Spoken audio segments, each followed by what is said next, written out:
it before. Well, I'm gonna tell you when it pops up. Okay. I'll just like look over at you guys awkwardly like this.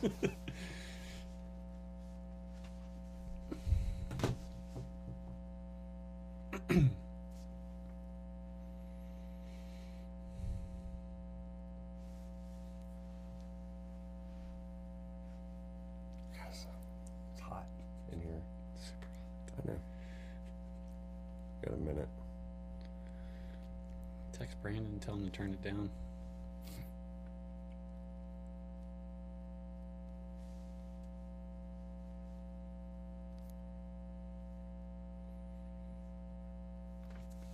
All right, we ready? Awkward head. 8 o'clock.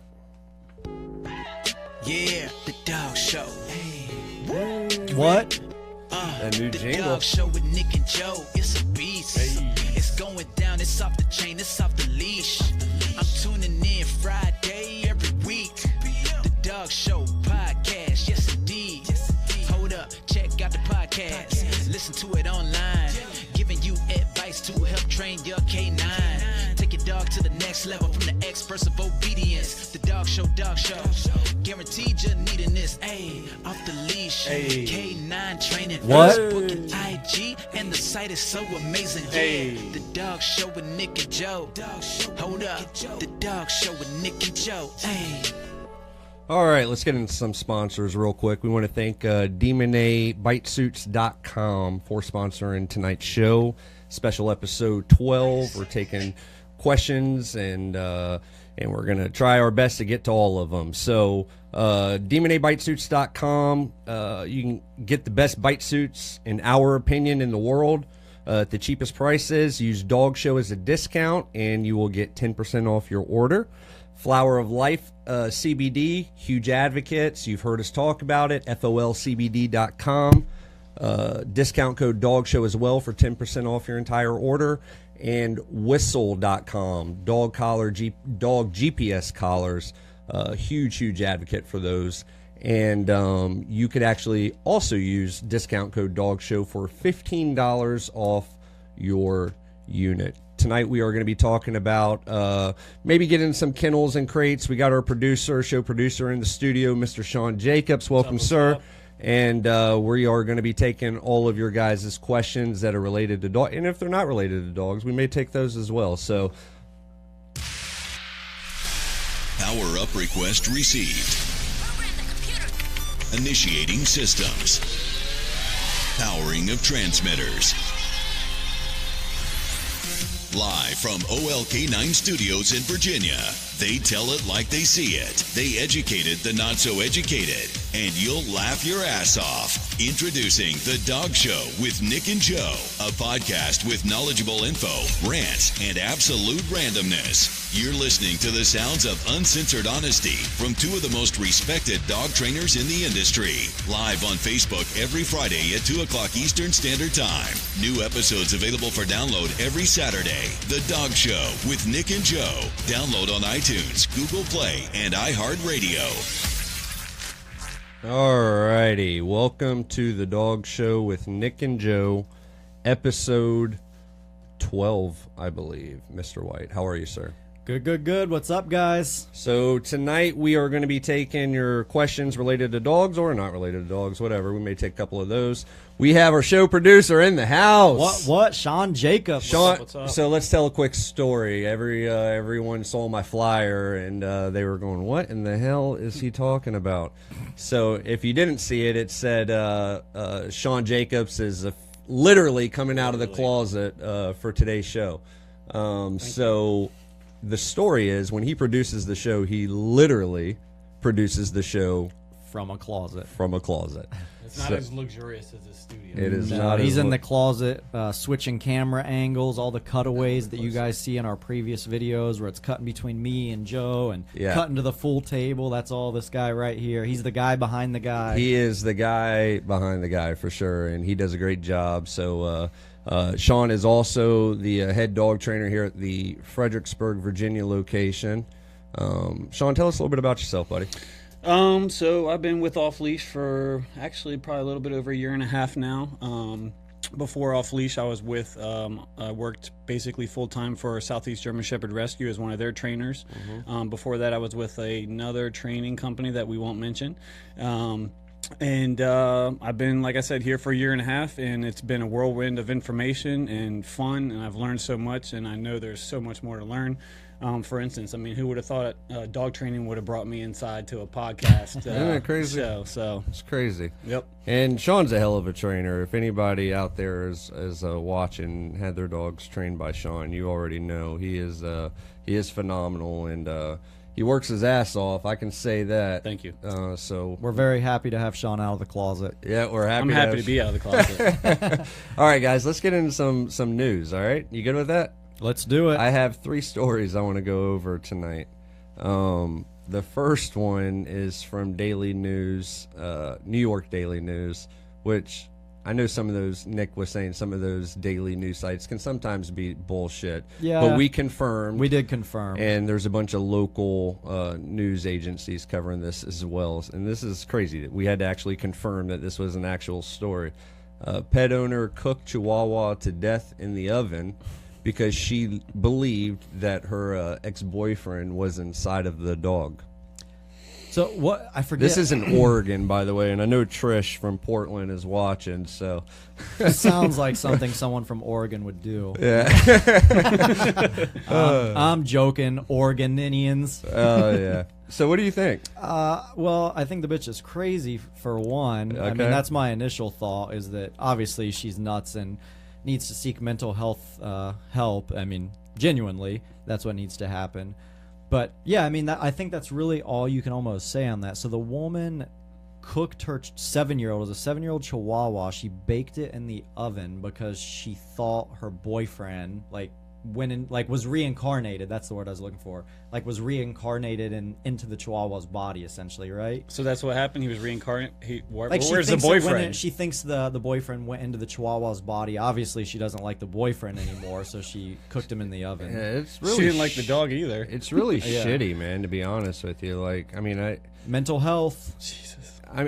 the problem plaguing the world. It really seems. is mental It health yeah. at its finest. It's plaguing the world. I don't even know what to say about this. This is just She's just nuts. I mean, it's disgusting. yeah. man. It That's all you can is. really say about it. So anyhow, if And you get, did they say, is she getting prison time for this, or let me did look. I got say? it up right here. I mean, I would assume she can't. Well, I mean, I don't know. There's laws where people can fight dogs and do all kinds of crazy shit and just get off with a slap on the wrist. She is being charged for first-degree animal abuse, so that's Awesome. Good. Obviously, she hasn't been to court yet, but she was transferred from the behavioral health care There it is. to jail. So maybe it's not as bad as we think it is, as far as her mental health. If they're willing They checked to her out already. check her out and send her to jail. So anyhow, shitty story, and extremely weird story as well. All right, so the next one I want to get into is I got this one off of foxnews.com. You think you hear it all, and then one of these news stories comes out. A YouTube comedian was convicted of a hate crime in Scotland, I believe, after teaching the Nazi salute to his dog. So, did you guys read about this one? Yeah, I did. I saw that on the news a few days ago. Yeah, I mean, it's apparently he has taught. it was like a pug, right? It was a pug, Yeah. and he has taught his dog that when he says I'm not going to say them, but when he says slanders towards the Jewish community and stuff like that to his dog actually salutes. Yeah, I mean, it's kind of a half-ass attempted salute. Yeah, we watched the video. Yeah, I mean, he does a paw, almost like a modified shake. But he does it when he actually says it, which I think what he's getting charged for is not actually making the dog do it. Well, no, of course not. But- because the dog doesn't have to do but it. saying it over and over and over again. So anyhow, it's Mark Meechan, better known as Count Dracula on YouTube, was found guilty after posting the video of his girlfriend's dog to such phrases as, and I'll let you guys look that up, Essentially, his girlfriend is getting his back 100% on this, saying, look, the dog pretty much salutes for whatever the fuck we tell him. Yeah, like they could say treats, and his hands Yeah. his paws going up in the air. So she's like, this is absolutely insane.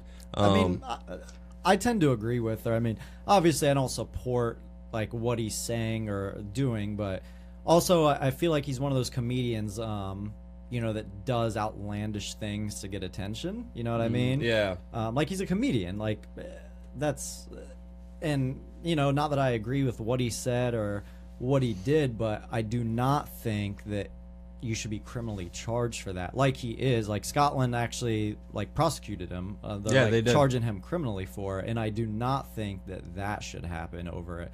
And that's a lot of people tend to forget when we live in the United States and we have freedom of speech. You can say whatever you want. I mean, and people forget that some other countries just don't have that. If you said that in the U.S., no one would care. Our comedians in the U.S. say things far worse during their skits than he said.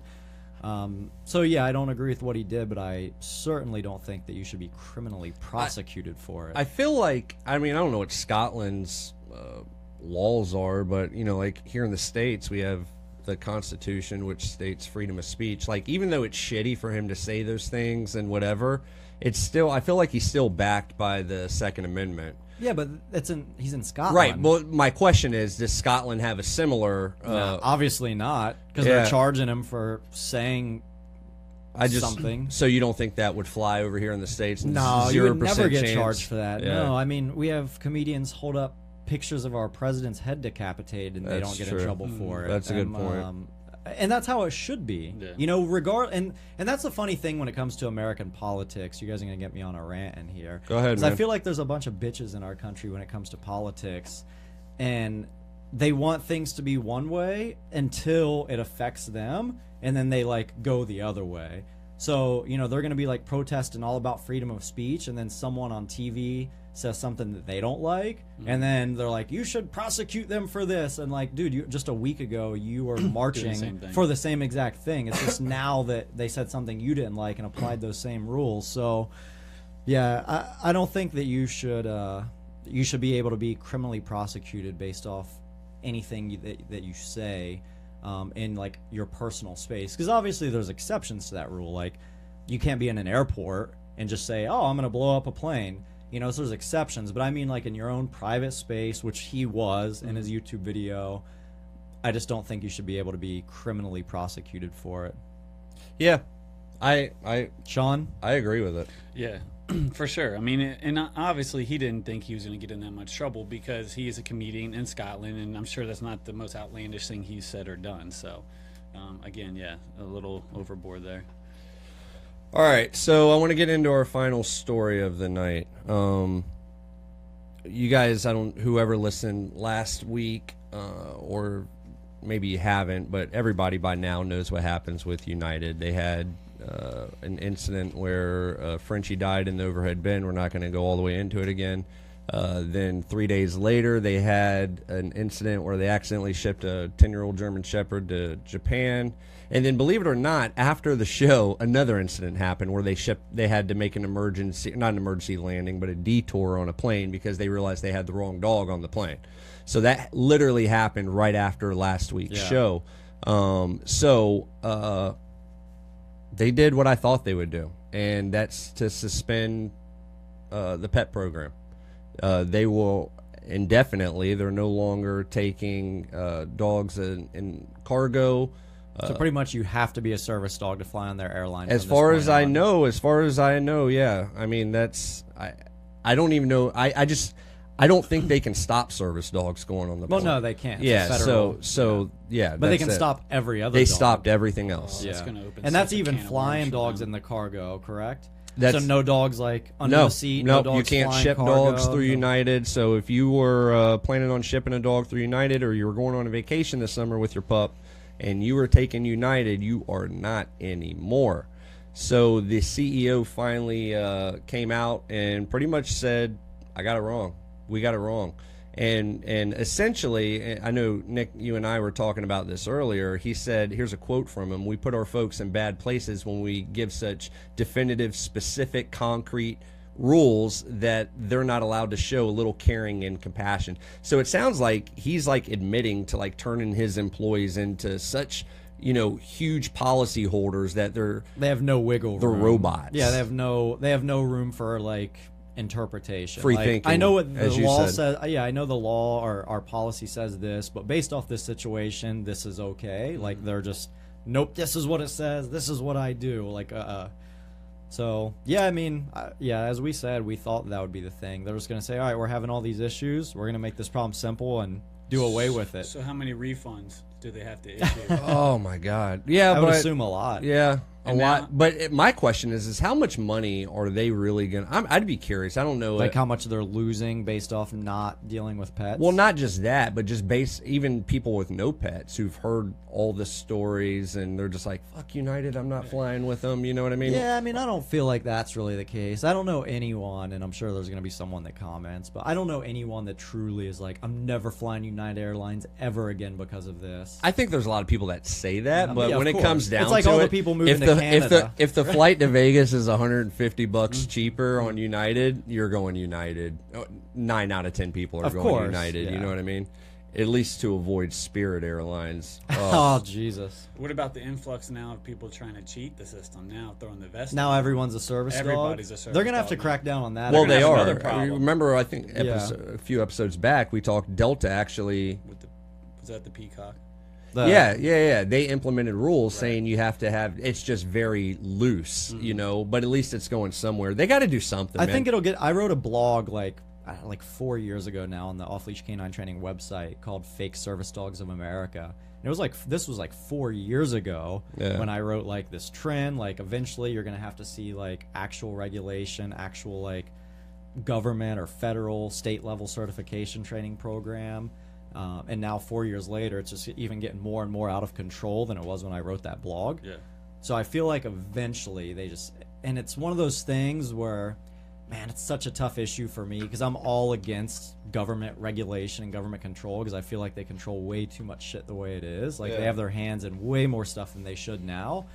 But then at the same time, it's like, well, if you don't step in at some level, you're just going to keep having, it's only going to get crazier and crazier and bigger issues. So it's kind of like, which is the worst of the two evils? Yeah, because now the game is spot the fake service dog. So like everybody's looking for that. So obviously it's a huge issue. Yeah, I mean, I agree with you on that. They're going to have to do something. I just don't know what they can do. Like they're going to have to bring in. There's no way a government employee right now can make a decision on what qualifies as a service dog. So they're going to have to bring in some experts. Now the question is who's the expert? I mean, because it's such. Anybody can claim to be an expert in anything. Yeah. So what do you go off of? That's my question, and that's why I think there is nothing right now, and why I don't think there'll be anything. I mean, in the near future, I think an actual certification program would be easy, like nationwide standardized testing. You go to any, certified dog trainer in the country, and you have a standardized test, like a therapy dog. Like, all right, show me that your dog can do basic obedience with distractions, because that's what a service dog's gonna have to do. All right, now show me the 2 tasks that your dog does to support you in everyday life. You show those 2 tasks, you show that your dog has the obedience and stuff down, you get signed off on by that evaluator, and now you're good. So then you eliminate, and now people look, like you check in for your airline, they're like, all right, let me see your certification for the national test or whatever. You show it, boom, and now it eliminates all the bullshit ones. And of course you can still have bullshit ones that aren't truly service dogs, but at least have to show that they were trained at that point. My question is like who would make the decision on who could be the certified? Like that's where I'm kind of going at it. Who would make the decision on who could certify this service dog? Like who would make the decision on what the test would entail? You know what I mean? Like what I'm saying is they're going to have to. I would make the decision on what the test would entail. But would the government, call Nick White up and say, "Hey, I need you to come set the standards for service dog"? Like they're going to have to call. Yeah, they'll have to reach out to someone. They'll have to reach, assuming that they do it. Yeah. And I don't think they'll do it, and that's the reason why I think. because they're going to catch a ton of shit from it. Yeah, it's one of those things that it's a problem, but it's just not an insane problem. I don't feel like it's like, all right, so a fucking peacock flew for free. Like, all right, you know, it's not like it crashed the airplane or anything. So it's one of those things where it's a problem, but is it a big enough problem? And I think that's where the balance comes in. I feel like it will be a big enough problem though, because especially once you start cracking down. I literally almost see a service dog everywhere I go. Of course, yeah. Like it never used to be like that. No. I actually, right before I came here, I had to run into Walmart real fast, and I saw a service dog, Dotson, and the lady ended up picking the dog up and walking through the store. I'm like, who's the service animal? I'm sure it was here? like her stability support dog or something. Yeah. So anyhow, that's I'm gonna keep a close eye on the United thing. See if maybe they lift the suspension soon. I don't know, but it's an interesting story to me just because they're such a massive company, man. So anyhow, let's get into some questions, guys. You cool with that? Yep.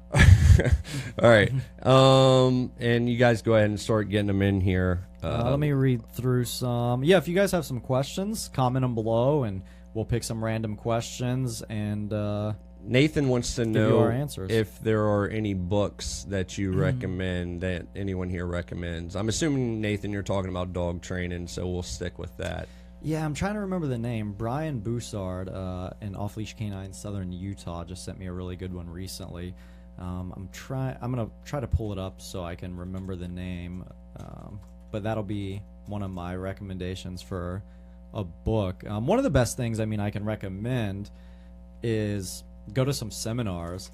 Like, that's one of the best things, because it's one of these things that a lot of people don't realize is you can read a book or you can watch thousands of things of training, or you can just get out there and start working a lot of different dogs with a lot of different issues, and you'll become a much better trainer that way than you could read every book in the world of dog training and still be a complete shit trainer. I think we would all agree on that. Mm-hmm. We see it. We've seen it before.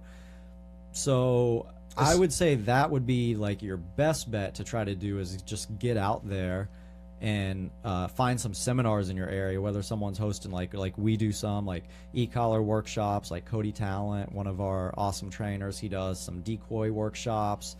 Like Von Lick Kennels has different schools. So that would probably be my best piece of advice. Is there's definitely going to be some good books out there for sure, but I would also say the best way, I actually found the book, is to attend some seminars and see some dogs being worked, and that would be what I would recommend. And a good book is called Successful Together. I would highly recommend that one. You can get that at dogsportsupply.com. That's dogsportsupply.com, and that's called Successful Together.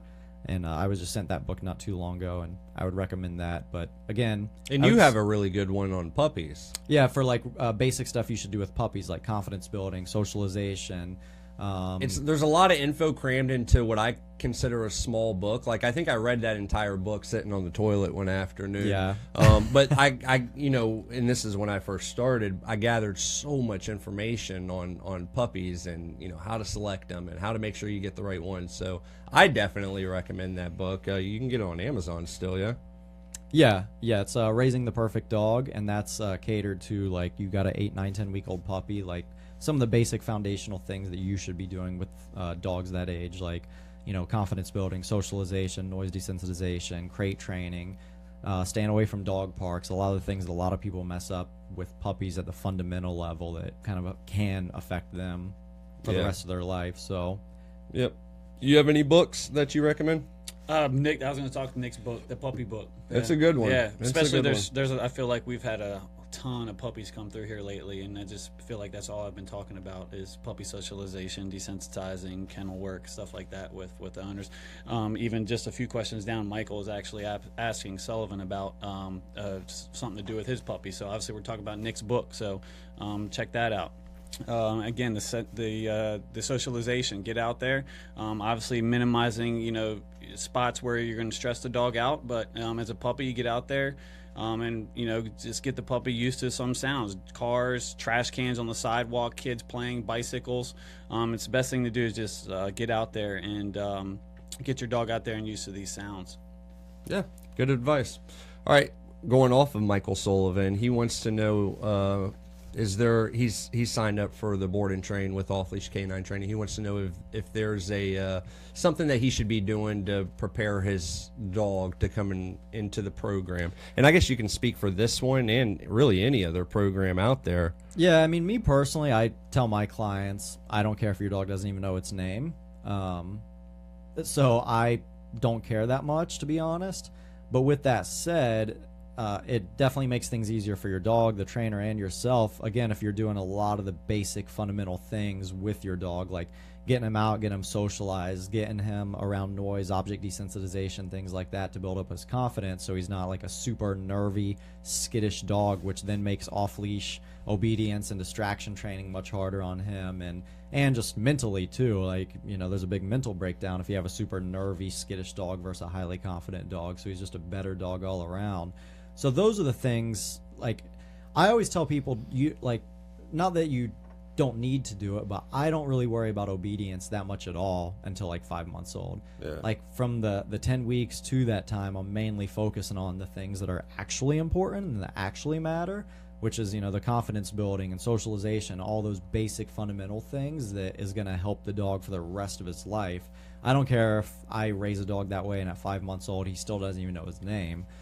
Because I've shown in 3 days, I can take a dog that doesn't know his name and have him off-leash heeling down Las Vegas Boulevard. So the obedience portion and that stuff's easy. And the funny thing that I see is a lot of people with puppies want to focus on that. Like, I need to get him to sit. I need to get him to heel with me.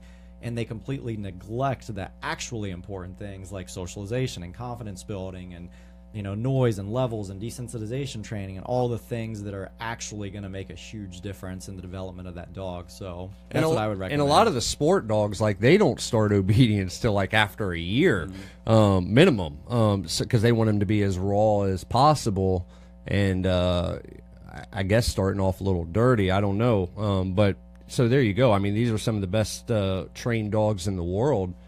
A lot of the best trained dogs in the world, and they don't even begin obedience until after a year old. So, I agree with you on that. Any input on that one, Shawn? Yeah, same thing. Just the desensitizing, like I said, I just actually had a puppy get dropped off today. He came through here for the puppy consult at, I think, just about 3 months. And he was very nervy about everything, even coming in the building, coming through the door. So, we gave him the puppy handouts, and we got them out socializing and getting into certain circumstances that they noticed triggered, squeamish behaviors with the dog, and then they just brought him back to drop him off for his 2-week board and train. He walked right in here, walked like he owned the place, and it's because they've been doing that desensitizing work for the past 2 months, which really is going to make the program for the dog, a lot quicker, a lot cleaner. Cindy has a good question. She wants to know, she doesn't think this is the place to bring. Okay. She wants to know if it's possible to retrain an aggressive dog. Define retrain. Yeah. As I always say, when it comes to aggression, it's very dog dependent. Yeah, agreed. Some dogs, we've had dogs that had aggression issues. You can see many of them on our YouTube channel. We have over 2,000 before and after videos. Some of the times you'll see like dog with aggression issues, whether it's people, dogs. You'll see their before video. They're, trying to snap at people, growling, biting, showing teeth. Danny just recently had a German Shepherd like this. And then you'll see their after video. They're like off-leash heeling in downtown DC and crowds of people, and they're amazing now. So whenever someone asks about aggression, I always say there's kind of two approaches. There's fixability and then there's manageability. And you really don't know which one that's going to be until you start working with that very specific dog. A lot of people try to pigeonhole us on the phone, and they're like, well, if I sign up for your program, can you fix this? And I'm like, I don't know. And if you call any other trainer on the phone and they tell you, oh, yeah, we can definitely fix that dog's dog aggression, that's when you should hang up and find someone else, because there's no way in the world that any trainer, sight unseen, without actually seeing your dog, evaluating your dog, seeing it around people, seeing it around dogs, seeing the behavior, can tell you in advance if they can fix an aggression issue. And, I liken it, one of my favorite analogies ever that I always give when it comes to aggression is when people, I say, are you willing to accept the fact that humans are far more intelligent than dogs? Can we accept that? Yep. Right? Everyone, it's science, it's fact. humans are far more intelligent than dogs. So if I was to call a therapist and say, all right, doc, I'm going to bring a client in next month. He's a serial killer, done a little serial killing, done a little child abduction here and there. If I bring him to you and have you work with him every day for 3 months, can you guarantee me he'll never do this again? Yeah. What do you guys think he's going to say? No. He's going to say, fuck no.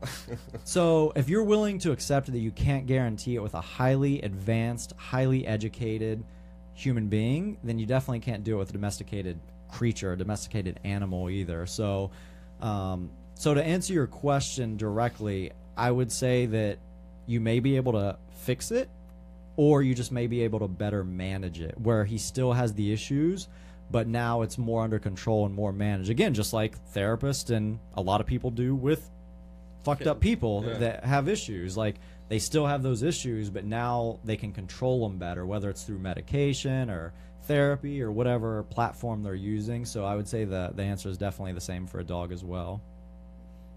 Agreed. Absolutely. Anything from the... Shit, no, you said it. That all. was it. Couldn't have said it better myself.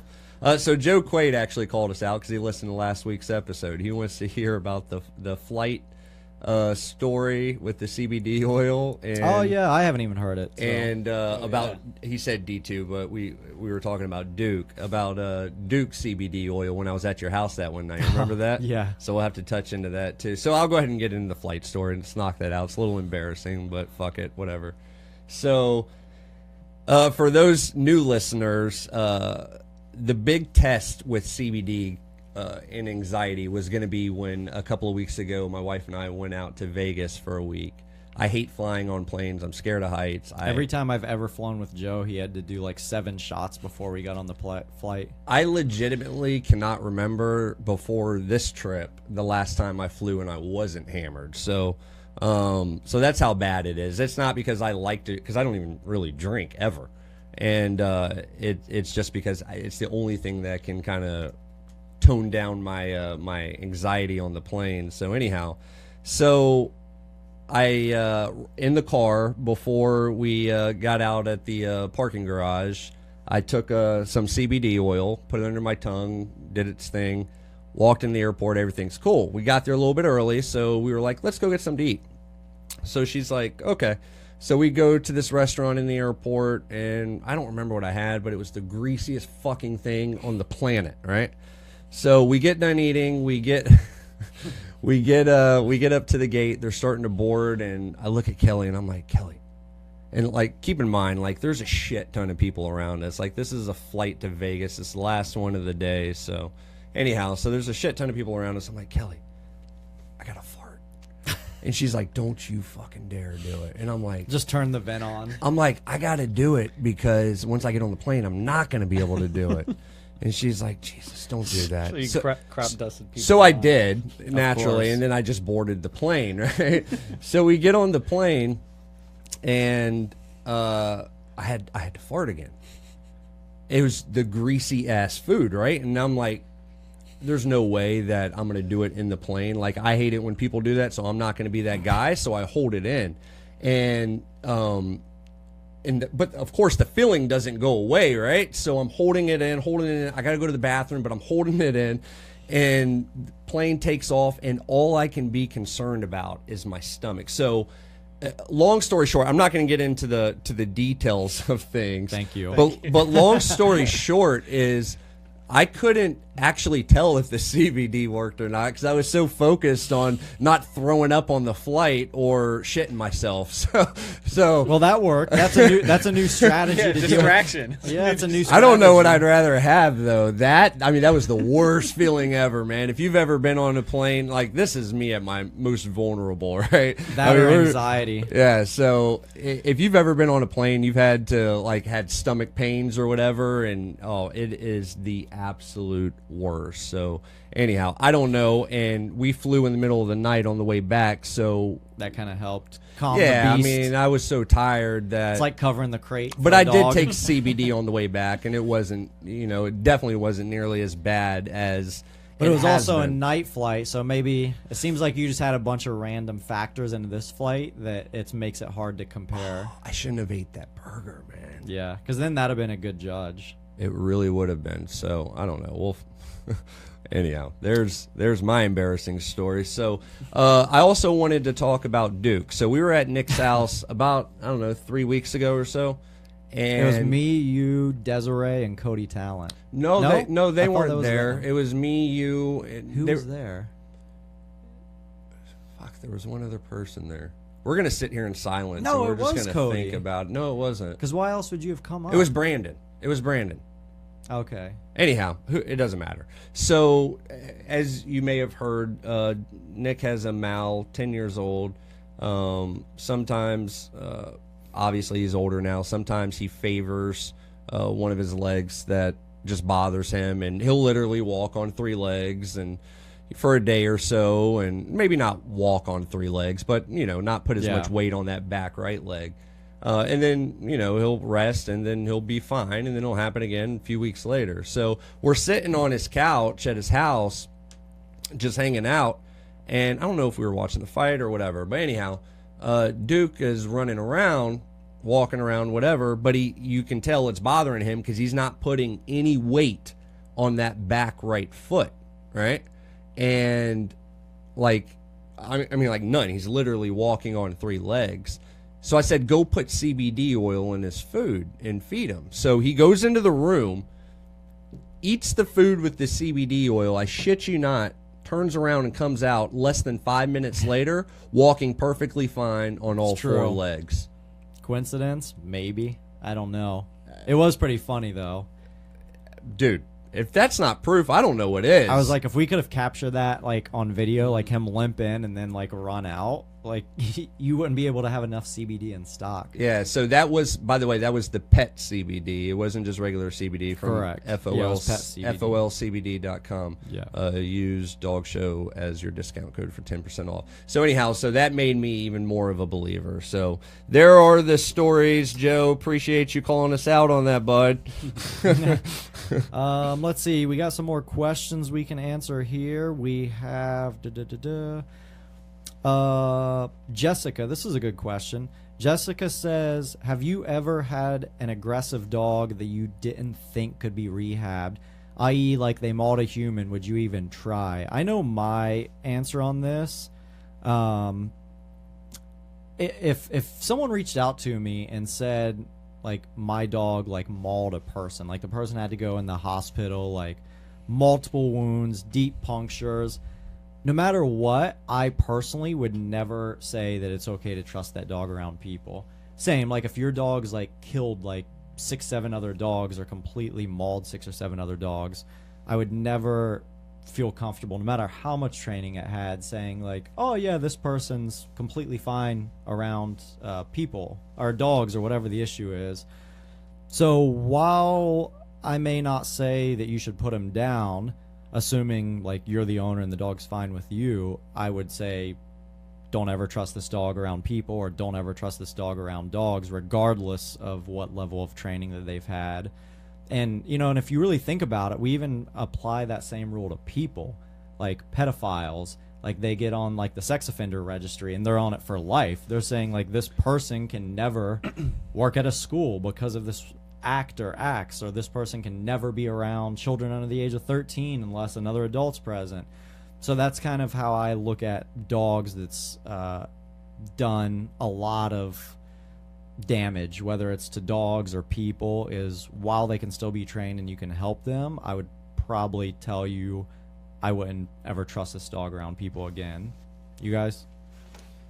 I'm real big with kids, man. If a dog bites a kid, like, pretty bad, to where the kids, and it was vicious, whether it was a face bite or a kid had to get stitches, I don't play around with that stuff. If you're not going to rehome the dog and be 100% confident that it'll never be around that close quarters to a kid. Now, I get it. There's exceptions. Sometimes the kid provokes it. You got to know the story. But if a dog is a known aggressive dog toward humans and it bites its kid owner, I don't play around with that stuff, man. You got... I mean, yeah, we'll try to rehab it, but again, I don't care how good we make that dog. I will never tell you, yes, it's okay to bring him around. Yeah, kids that would just again. be irresponsible and reckless, I feel. Yeah, so that's kind of my stance on. And also, there are cases. I've had one in all the dogs that I've trained over the years, to where training did nothing. Literally nothing. This dog, I am 1,000% convinced, just had a chemical imbalance upstairs. Just something. Oh, well, yeah, I say dogs are like people. You Yeah, know? something was not right upstairs, and it was a young dog. So this wasn't due to just normal lack of socialization. I mean, this dog was going for my neck, which neck shots are kill shots, by the way, for everyone out there listening. So yeah, I that was just one that unfortunately there was nothing that the training did. I mean, you could teach it to sit all day long. It didn't matter, what you said or what you did. That dog would sit for 2 seconds, then lunge at your throat. So yeah, that's very rare. I don't know how many dogs exactly I've trained at this point, but it's in the thousands, and that's only happened once. And, as much as we love dogs and, we have all this huge audience of dog lovers, I will never, ever, ever pick the safety of a dog over the safety of a human. I feel like that's the most responsible thing. So if it came to, like, putting the dog down due to its issues or compromising the safety around children, and I truly feel like that's going to happen because the household it's in or whatever the circumstance is, like, that would be the recommendation that any, I think, responsible person would have to make. And unfortunately, some irresponsible people don't make that decision and they end up paying for it. Those dogs get loose, they maul kids. Right. I mean, we see it in the news all the time. These dogs just should not be out in the public or around people. And kind of go off of that, the average dog lives 10 to 12 years, and you just don't know what's going to happen to your life in the next 5 years. I mean, you could predict it or whatever, but you could say, "Oh, I'll make sure this dog's never around kids." You don't know what life's going to be like in 5-6 years from now. So, it's hard for me to say, "Oh, okay, well that's fine then," because I'm always thinking 5 years down the road. Yeah. So hopefully that. Shawn, any input on that? Yeah, I mean, the mauling, it's just a whole other level. I mean, at that point, even if the dog is trained, you never know exactly why the dog did that. You're walking on eggshells. It's just toxic situation. And my thing is, if it's a dog that, like, truly mauled someone, like, put him in the hospital, extensive damage, it's one of those things where a lot of people try to, like, save the dog, but you can't plan for every circumstance. Like, the gardener left the gate open a year later, and now the dog gets out and there's a kid riding a bike by, and it's just, at some point you kind of got to draw the line. So hopefully that helps answer your question, Jessica, on if there's any dogs that is worth even trying. Let me see. We have another question. Thoughts on the gentle leader? Since I've been kind of taking all the questions and you guys just agreeing, Shawn, we'll let you go first. General leader. Actually, I think I've probably used a general leader maybe once or twice, and it was because it came with the dog and the owner suggested that it was comfortable with it. But then again, I removed very quickly because it's just general leader is a tool that I haven't had a lot of success with. So again, I'm taking that off as quick as possible if I can, to see where the issues really lie. Okay, I don't really know a whole lot about the gentle leader. I'm not going to lie. I've never used one. Well, yeah, in we my don't life. use them as trainers, of course. I've literally never even tried it to see. I've seen several. Oh, I feel thousands. I feel like the gentle leader, though, and I'm sure I'll catch shit for this one, is like the purely positive trainers, like cop out. It's like this is how it's like their secret sauce. But it's not purely positive. I know it's not, but they all use it. That's the course. point. So that's that's. I feel like at least the concept of it, you would definitely have more control over your dog's head on where you want it to focus its attention when you're on a heel or whatever. There's just better ways in my eyes to get that, and a lot faster ways to get that without putting a rope around your dog's snout. So I always say when it comes to the gentle leader, it's a Band-Aid. It's a temporary solution to a long-term problem because you're not teaching the dog to heel at all. You're not really teaching the dog to heel. You're just kind of physically preventing them from not healing. Not healing. Right? Yeah. Yeah. So the dog still isn't learning to walk by you per se. So I always say it's a temporary solution for a long-term problem.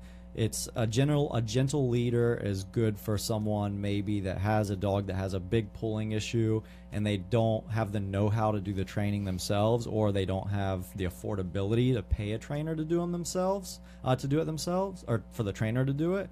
I would say it's a good temporary solution. A lot of people I've seen make it a long-term solution where they just gentle leader their dog for like 11 years.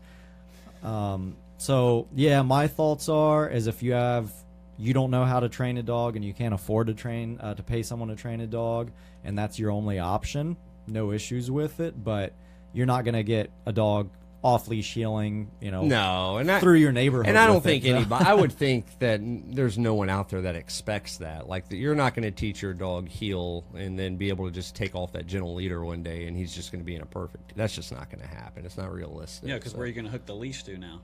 Yeah. It's been hooked to a gentle leader. Now you're going to hook it to the flat collar, and it's a whole nother... Yeah, a whole nother ball game. Whole nother ball game. So, anyhow. Let's see. Celeste says, my dog is dog aggressive. We actually used off-leash canine, and she can now obey around other dogs and behave under command around dogs, but she will probably never really be a social dog. Yeah, and that's kind of what we talked about, the fixability versus manageability. So now your dog is very managed, it sounds like, which is awesome. Thank you for that and for your business. But it's not fixed where now it just loves dogs and is, the social chameleon at the dog park. So that's a good example of manageability versus fixability. Chad from Richmond asks, should I train my dog before I bring him to you? He's a 1-year-old German Shepherd. Since Joe runs off-leash canine Richmond, Joe, you answer that for us. My quick short answer off the top of my head is no. I mean, if you want to do some basic stuff, just teach them sit and down. That's cool, but we're going to do all that anyway. So I would say, as Shawn said earlier, spend that time and socialize them. Get them around people, noises. That's going to benefit us more than you teaching your dog all the commands before we teach your dog all the commands. So, there you go. There's my answer. I would agree. Yeah, Shawn. Yeah, same thing. I would agree because we're going to teach you new habits, anyways. Yeah, exactly. And once you come, I forgot your name. I'm sorry, Chad. But Chad, once you come through the program, you're going to see that our way is a bit different than what a lot of folks are used to when they're kind of learning about dog training on YouTube or whatever. So, not that it would hurt, but I would not necessary. Yeah, I would just recommend just stick to the stuff that's really going to help socialization. So, let's see, what else do we have? We have Debbie Bailey. Debbie. Is that Debbie from Bark? I think so, yes. She actually said off-leash canine helped save my dog Jan from Bark. Oh, sweet. She says, could you talk about the best way to introduce 2 new dogs? Man, there's so many different theories on that. You want to go first? Well, I was going to say, I mean, it's such a hard question. I mean, 2 different dogs, 2 different situations. I'm personally, this is probably, this is my way. So my way to introduce 2 dogs is I'm not going to introduce 2 dogs, one, that I'm not sure that both of them have a level of obedience first. And then secondly, I'm going to make sure that it's in an open, neutral spot. Neither one of the dogs' homes or anything that's they could, turn as resource guarding or anything in that specific situation. And again, no leashes are a big thing for me. Once they have a level of obedience, I just kind of let them come together in an open field with no other stimulus around and just kind of observe and see how they do. And obviously, if they have a level of obedience, you can control both of them and remove them if either one of them seems to be uncomfortable in either one of those situations. Yep. I agree with the majority of that, absolutely. I do believe that obedience is definitely a necessity in order to do that, assuming the dogs had issues before with other dogs. So I also am a big fan of, I do this, and you've probably seen me do this quite often, I'm a big fan of short introductions. Make them good, make them positive, get out. Mm-hmm.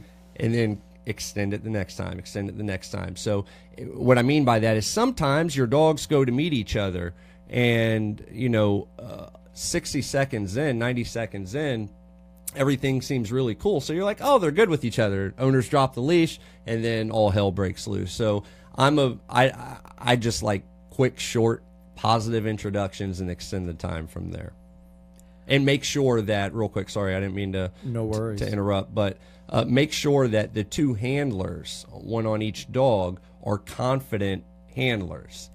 If you're nervous and you're scared of what's going to happen, something's going to happen. Going down the leash. It is going down the leash. I know that sounds so Caesar Millan-ish, But it's true. but it is true. Your energy is going to feed into your dog. So make sure that when you're ready to do that, that you are confident, ready to go, and as relaxed as you can possibly be. FOLCBD. There you go. Nick? Yeah, I would agree with everything they said. Try to have two controllable dogs. Neutral ground, I think, is the big thing. Where they're not at one house or another. That's a big mistake a lot of people make.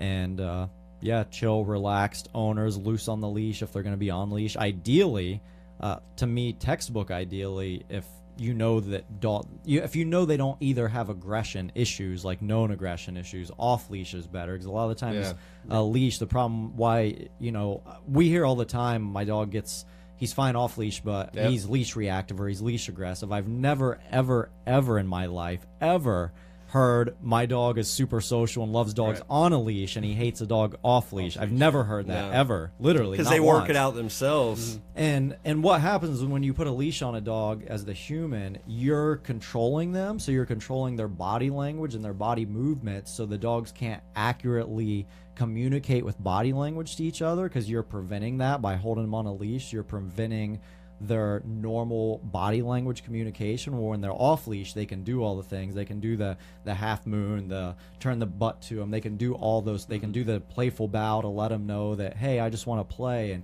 so that's why off leash, if you can and they're not known aggressive dogs, is the best way to try to do it. And if you are doing it on leash, try to make it almost like off leash, where it's super relaxed on the leash, so the dogs do have full reign of those body movement and body language and body positioning. So, and with I'd recommend with a slip lead also. Slip lead for sure. Just so you have extra control over the dog, to make sure that, assuming that the dogs have a dog aggression pass, just to make sure that they're not going to slip that flat collar and start a full-on out fight. So hopefully that answers your question. Let me see, what else do we got in here? I gotta ask you guys. I had a client last week ask me about this similar situation.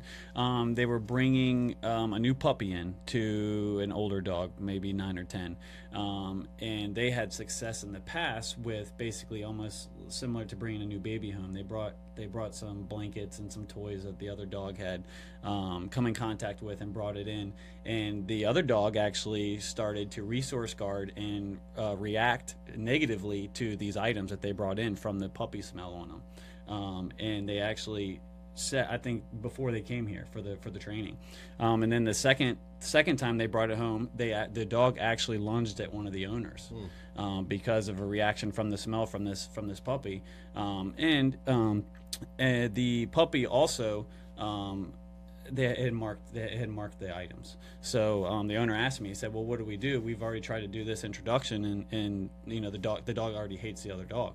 And so they brought the dog here, neutral situation, neutral. We were 2 lessons in. The dog had some obedience. The other dog had already been trained.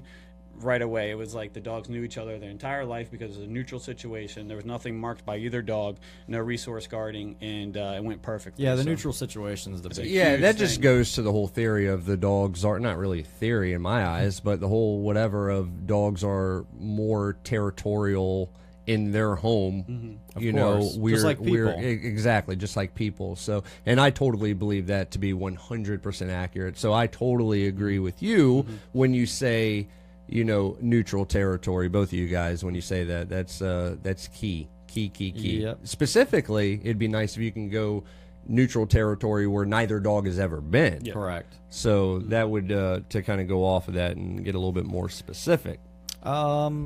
We have Chris Waterman asked, what's the best way with socialization for puppies? How do you desensitize without being able to control obedience to make them stable in those moments? Which completely makes sense. Good question. If you guys missed that, she's pretty much saying, how do you do desensitization training if it's a puppy and you can't like place down? Really simple. I'll hold them on a leash so they can't. You're removing the flight ability, and you know that's one of the things that always makes me laugh about people when they see like us doing videos, or a lot of videos out there doing like gunfire desensitization and stuff, and people are like, oh my god, that's so bad for their ears, or you know, stuff like that. But those are also the same people posting like, lock up your dogs for the 4th of July because my last dog ran away and we never found him again. So with puppies, what I do, I actually have a 3-month-old puppy right now, not my personal one, is I'll just do it on a leash. I'll hold him on the leash till you remove the option to run, because in general, if the dog, unless you have a really good solid nerve dog, if they hear a loud noise as a puppy, they're going to try flight over fight, so they're going to try to run away. So I've removed the option to run away, and I'll just repeat whatever the noise was. So like, I'm a big fan with a puppy of just taking like a metal bowl and like a big metal pasta spoon. I'll hold the dog on a leash and bang it and see how the dog reacts. If he tries to run, I'll pull him back over and good boy, praise him, and then bang it again, but maybe back the noise down a little bit. And if he rides that out, like, oh, that wasn't so bad, good boy, a lot of praise, food reward if you want to. And then I'll increase the noise until, like, literally he's a 3-month-old puppy sleeping now because he fell asleep, and I'm just banging the shit out of the pot and he no longer cares about it. So you don't have to have obedience, you just have to have control over the dog, so you can remove the option of him running and hiding, and then slowly build up the noises and whatever you're trying to do until he doesn't care about it anymore. And generally it's a very, as you guys know, it's a very quick process. Yeah, it's not stressful, I'll say that. I assure you, you'll spend way more time chasing your dog if you don't do it over noises than if you just do some noise desensitization as puppies. So they don't have to be controllable. You just have to remove the option for them to run and hide from the noise, and then they just become desensitized until they get over it, which is, again, generally very, very quick. And then as they get better, you increase the noise. Maybe you go from the banging on the metal pan to now like a 22 caliber gun, and then you go to like a 9mm, then like a 40, and then a 45, and then like an AR-15, and so you just start here and just gradually build up until, like the military working dogs and police dogs, is you have them in a down or a heel, and you can, you know, unload a magazine of 10 rounds and they'll fall asleep on your lap. So that's the second question on the desensitization. Hopefully that helps. If you guys have any input on that. Yeah, I would say, like, even if your puppy doesn't know the place command yet, and to me it's very important, not only noise desensitization, but object desensitization, getting their feet on different objects, different surfaces. A lot of dogs can't walk on a dock because they can see through it. Their nails kind of, go through the cracks or whatever. So things that we typically don't think of as pet owners, that's when you got to start thinking outside the box. And if your dog doesn't know the place command, that's fine. Pick him up, put him on there. It's a puppy. Yeah. And when he's on there, love on him and tell him he's doing an awesome job, and he's going to associate that with something awesome. So get your puppy on as many different surfaces and objects as possible. Build that confidence. That's key. You cannot have a completely reliable off-leash dog that has no confidence, because what would they do? They try to run away, right? Yeah. So it's important that the confidence is there, specifically when you start with distraction work, right? Mm-hmm. Distraction work is huge, and so start early. Start building that confidence. Or there is no too soon to start building confidence on a dog, in my opinion. No, so, I mean, as soon as the day you pick them up, you can start 8 weeks. Absolutely. So any other... here we go. Here's a question right here. Can off-leash canine training correct a learned behavior from a very aggressive neighbor dog through the fence? Fence fighting? Yeah, is that so what they're talking about? It's fence fight. If you're asking if we can correct your neighbor's dog, yeah, send them to us. If you're talking about your dog, yeah, that's one of my biggest. I hate fence fighting. Hate it. Hate it. Hate it. Yeah, it's easy. That's just pretty much it's just distraction work. Yep, and it's dangerous to the dog too. So I definitely, when I get a dog in and they have that problem, I stop that first thing. So yes, we can. Yeah, it's pretty simple. There's not a whole lot that off-leash canine training doesn't really touch on, as far as different, Obedience, behavioral modifications. There's, unless there's something mentally unstable upstairs, and your dog is a huge risk for you or for us, then we're gonna do what we do. So that is one thing I can definitely say. Anything else on that? Nope. Hannah asked, how would you guys go about correcting a sneaky chewer? Meaning the dog doesn't chew stuff when we're home, but he does when we are not home. Is there a way to fix this behavior? Yeah, crate. Easy answer. Yeah, Joe has the first easy answer. If your dog is destroying stuff in the house, I would say crate him. And we're actually going to talk about that a little bit too, crates and stuff. I'd like to. Crates is one of those things that I hear so many people have, like, the official term's anthropomorphic. They put human thoughts into dogs. And they're like, oh, well, we're gone like 6-7 hours a day. I don't want to leave him in a crate. Like, I'd like for him to be home. And what's like, well, I would like for a 4-year-old or a 5-year-old or a 9-year-old to be able to be home while I'm at work and have the whole free run of the house too. But I know that that's not possible because he's going to get into shit. So instead you send him to daycares and you do other things with him. So I would say if you have an ongoing problem like that, as Joe easily put, then a crate is the easiest answer. Just crate the dog when you're not there. And then to kind of give you a more complex answer, there's things that you can do to kind of help negate that, like physical, mental stimulation with your dogs. Just wear them out. Yeah. So that way when you leave, they're just tired and they just want to lay around all day and they don't want to destroy stuff. Because a lot of like destroying behavior and stuff is like separation anxiety or pent up energy. They have a lot of energy and they don't have anything to do with it. So I would suggest trying to get your dog worn out before you guys leave. That would be what I would recommend, physically and mentally. Whether you're doing it through obedience and exercise or like tracking or some form of dog sport. So that would be kind of the next step beyond the simple crate answer. And then to kind of add to that even more from a dog trainer answer is we get all the time where people call and say like, hey, if I sign up for your program, can you guarantee me that my dog, won't get on the couch when I'm not home, or that my dog won't do this when I'm not home, or, you hear it all the time. And And I always say, no, I cannot guarantee that. Like, no one can guarantee what your dog can do when you're not present. And if any trainer tells you that, they're generally full of shit.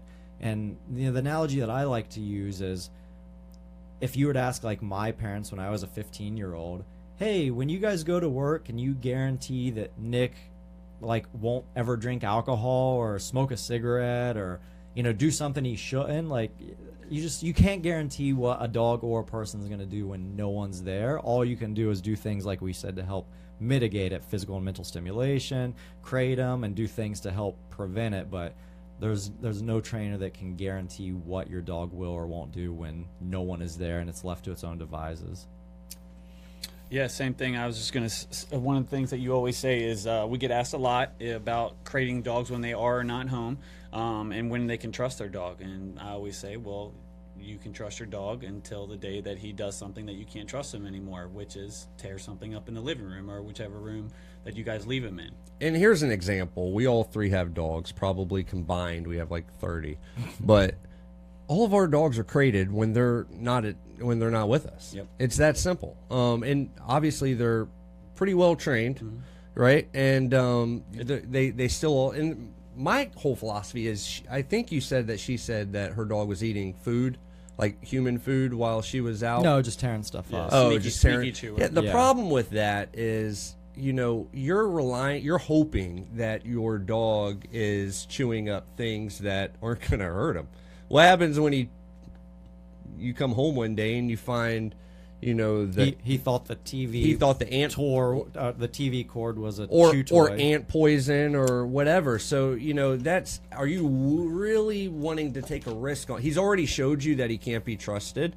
I wouldn't take the risk on it just to give yourself a peace of mind by not putting him in a crate. And that's all it really is. It's making you feel better. It doesn't make the dog feel any better or worse like people assume. One day I'll have to get into my theory about why dogs don't care about being in crates for the most part. Yeah, so they're den animals. Yeah, I mean, yeah. So anyhow, so hopefully that answered your question. Let's see what else. How do you get dogs, this is from Rachel, how do you get dogs' attention outside who has a high prey drive and nothing motivates her when outside? Example, foods, toys, or other people. You want me to answer that? You can. Yeah, so that's the beauty of e-collar training, is you can get the dogs, and that's, you guys are going to get me on a rant here in a second. I didn't plan for this, and that's a problem with like UK and Scotland, the place that we just talked about, who's putting someone in prison for saying something, for exercising what we call our First Amendment right. So clearly they lack good decision making when it comes to laws to begin with. But in the UK is like trying to do this e-collar ban, and Scotland does have a ban on e-collars. So essentially what they're saying, Rachel, is every dog in our country who isn't treat motivated just can't be trained. You just gotta fucking deal with them because they can't have an e-collar on, they can't have a prong collar on, they can't have a choke collar on, they're not food motivated. So what these countries that do these e-collar bans are saying is your dog can never be trained, and you just gotta live with these issues, and these issues are gonna progress because there's no correction for the dog. So now what started off as your dog snapping and growling at people, well, now one day that doesn't work because it's a 5-year-old that doesn't know to move away when it growls, so it didn't give in to the warning signs. So then the dog's has to progress and escalate use of force to now putting teeth on that child when it could have been corrected by some other style of training tool that's utilized outside of treat training. So with an e-collar, Rachel, that's extremely simple. We have over 2,000 before and after videos of high prey drive dogs with squirrels, cats, rabbits, with and around prey under full control, that simply would not be possible with those dogs if you were to only rely on positive reinforcement and treat training. So that's what drives me insane, is when governments step in. As I said earlier, governments over fucking step their bounds in everything in the US and in other countries. So when governments step in and say, all right, dog trainers, these are the tools that you're only allowed to have at your disposal to help work on these cases. And yours, Rachel, would be a case if you lived in a country outside the US like Scotland, where they would say, oh, your dog isn't treat motivated? Well, too bad. Just deal with your dog for the rest of your life how it is, and this problem is only going to get worse because we as a government have decided that trainers can't use any other training tools. So hopefully that answers your question. Is with e-collar training, it's super simple. You make the obedience stronger than the prey drive. Right now your dog's prey drive supersedes and is more important than, and is stronger than the obedience, and that's generally the case when it comes to treat training. Like I could take a 3-year-old Mal or Dutch Shepherd or German Shepherd, just a lot of breeds, and have a squirrel, cat, rabbit take off in front of them, and they would run through the piece of steak and hit their head on it to chase after the squirrel, cat, rabbit, and then run into a road and get hit and killed by a car. Yeah. But hey, at least you didn't use a prong collar and e-collar to fix that, right? And that's what drives me insane. Like PETA, I told you guys were going to get me on a rant. You caused this, Rachel. So that's why I brought my snacks. Joe's just enjoying the show. And that's what drives me insane about places like PETA. PETA has one of the highest kill rates in their shelters ever, like 80+% kill rate. And they're against e-collars, where a lot of those dogs they had put down could have been fixed, rehabilitated, and rehomed with the proper use of other training tools such as e-collars and prong collars. But what PETA says is those are cruel devices, so we would rather kill the dog instead of use one of those mean devices. That's like how crazy PETA and governments, it's not just PETA, that Scotland is saying that, UK Parliament or whatever the fuck they call it over there, maybe that's what I don't know.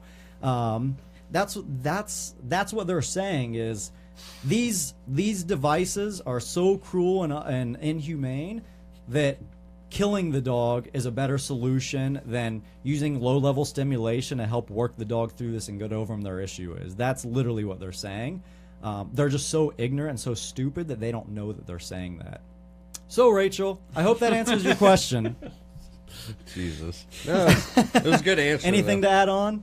No, you covered it. How could we follow that? You covered it. Lord. You covered it. Miranda has a question I wanted to touch on. How would you guys work with a dog who is showing avoidance? Example, when working with Look at Me, he specifically looks around, avoiding all eye contact no matter what.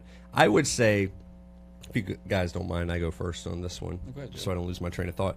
I would say that you have to listen to your dog. He's telling you something. And I know that sounds insane, but there's a reason, and it's a puzzle.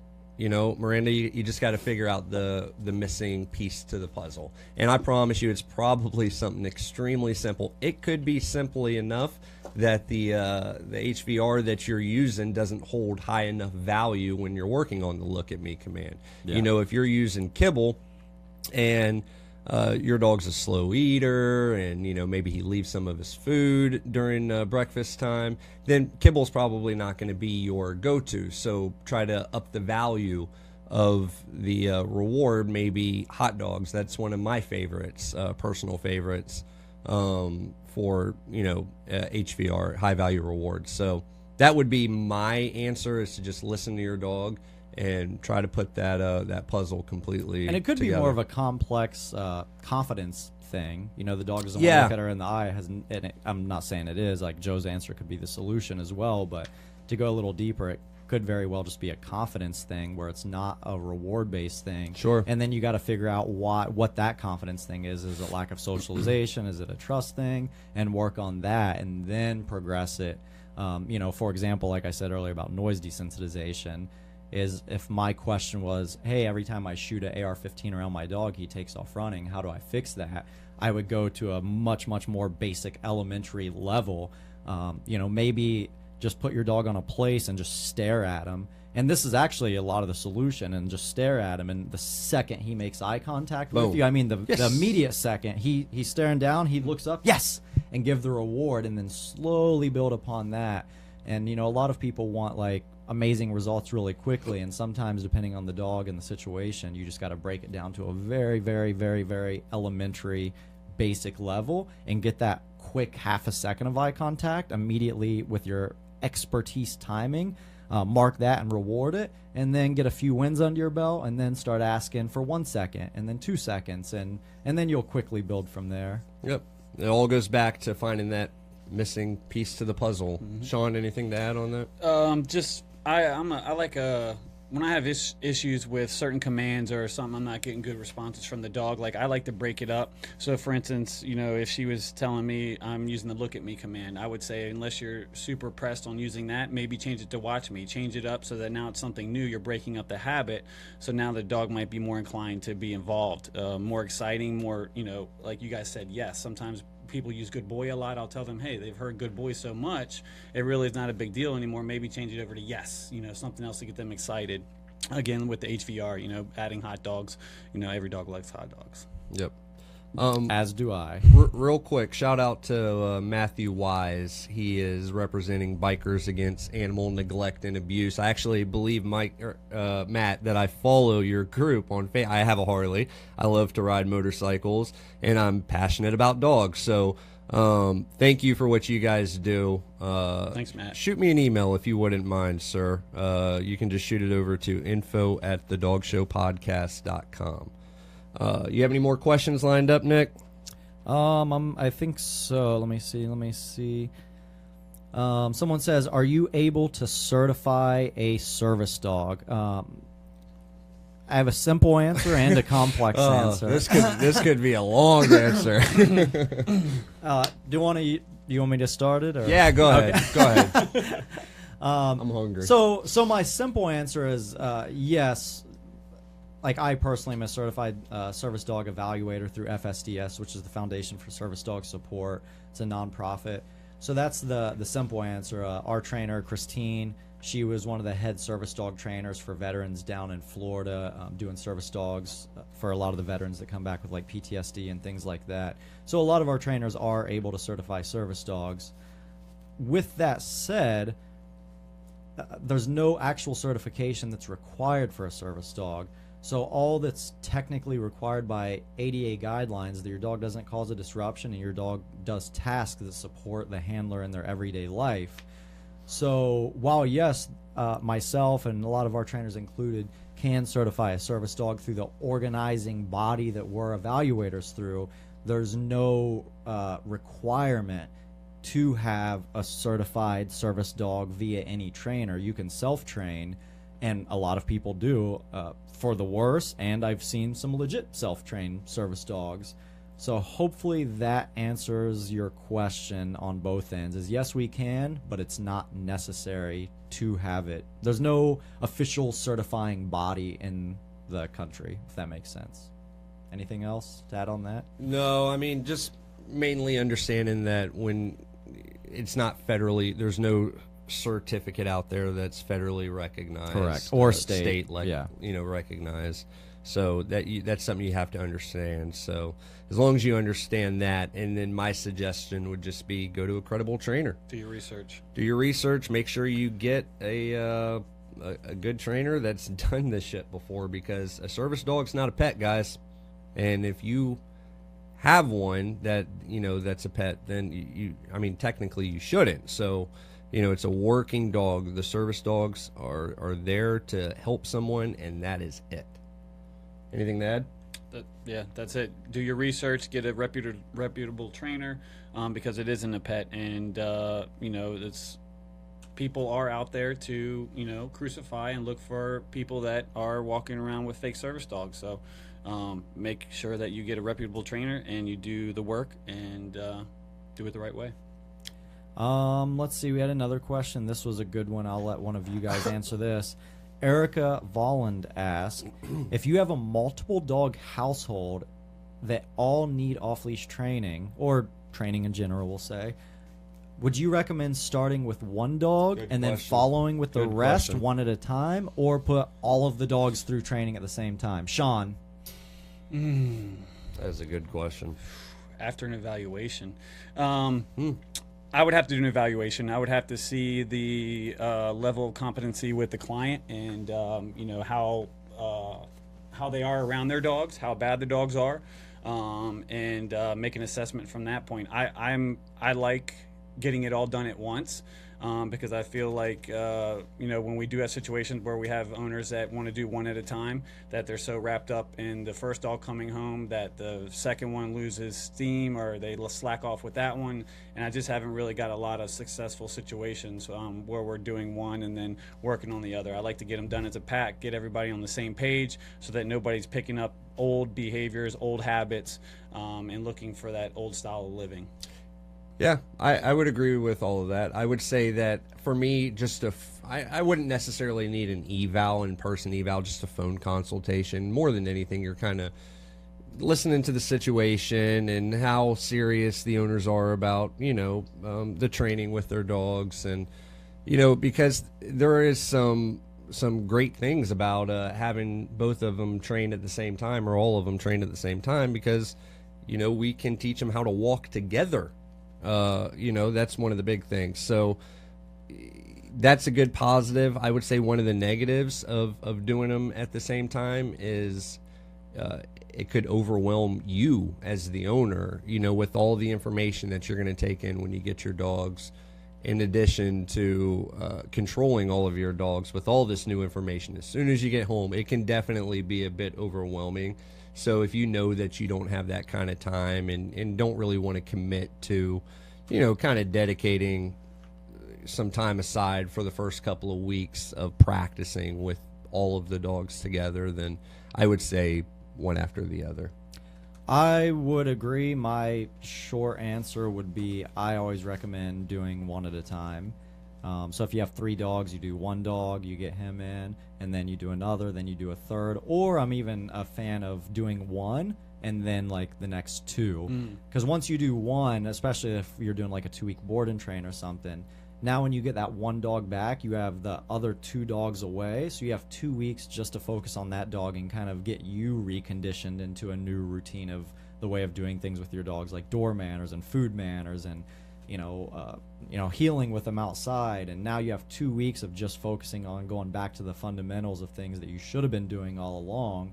And now when you get those 2 dogs back, you've been doing it for 2 weeks, you're fast, you're a master at everything, and now it's easy just to add it on. Versus when I feel like a lot of clients, when they do like 3 dogs at a time and then they get like all 3 dogs back, it can be a little bit overwhelming.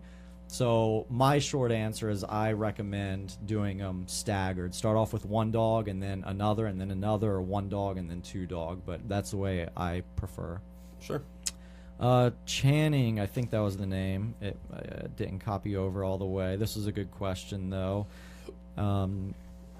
Channing Payne says, I have a male German Shepherd. He runs and ignores the e-collar. I use a Sport Dog 425. Someone has told me to shave his neck where the collar goes. I have an issue that he likes to run off when off leash. Thoughts on a dog that ignores the e-collar? You want me to answer this? You can. Because I'm ready. Go for it. I personally have never in my training career had a dog that ignored an e-collar, and I've trained a few dogs in my time frame. So I feel like the dogs ignoring the e-collar, you probably have a couple things going, a couple possible combinations going on. Is the dog isn't that, real good on the e-collar to begin with, meaning he doesn't have a strong recall to begin with. That could be one option. Another option would be the e-collar isn't properly fit on the dog's neck. That's one of the biggest things that we see. As I always say, a loose e-collar on a 40 is a tight e-collar on a 10. So if you have your dog's e-collar on 2 holes too loose, you could be maxed out on 100, but the dog's only feeling like a 20. So that could be another issue. It could be a prong issue. Maybe because you have a long-haired German Shepherd, you don't have the correct prongs on. Maybe you need to switch out to like the 1-inch max titanium prongs, and maybe you just have on the default prongs that came with the e-collar, so it's not making a good connection due to the dog's long hair. Or it could be a combination of all 3 of those. The dog isn't trained that amazing to begin with, and it's not making a good connection, and you have the wrong prongs on it. So it could be a few factors going in, or placement on the dog's neck can be an issue. I've seen dogs, nice tight collar, prongs are right, everything's right. High up behind the ear, the dog's responding quickly on a 7. You move it down to the base of their neck and then the middle of their throat, and now they're at a 40 to get the same response.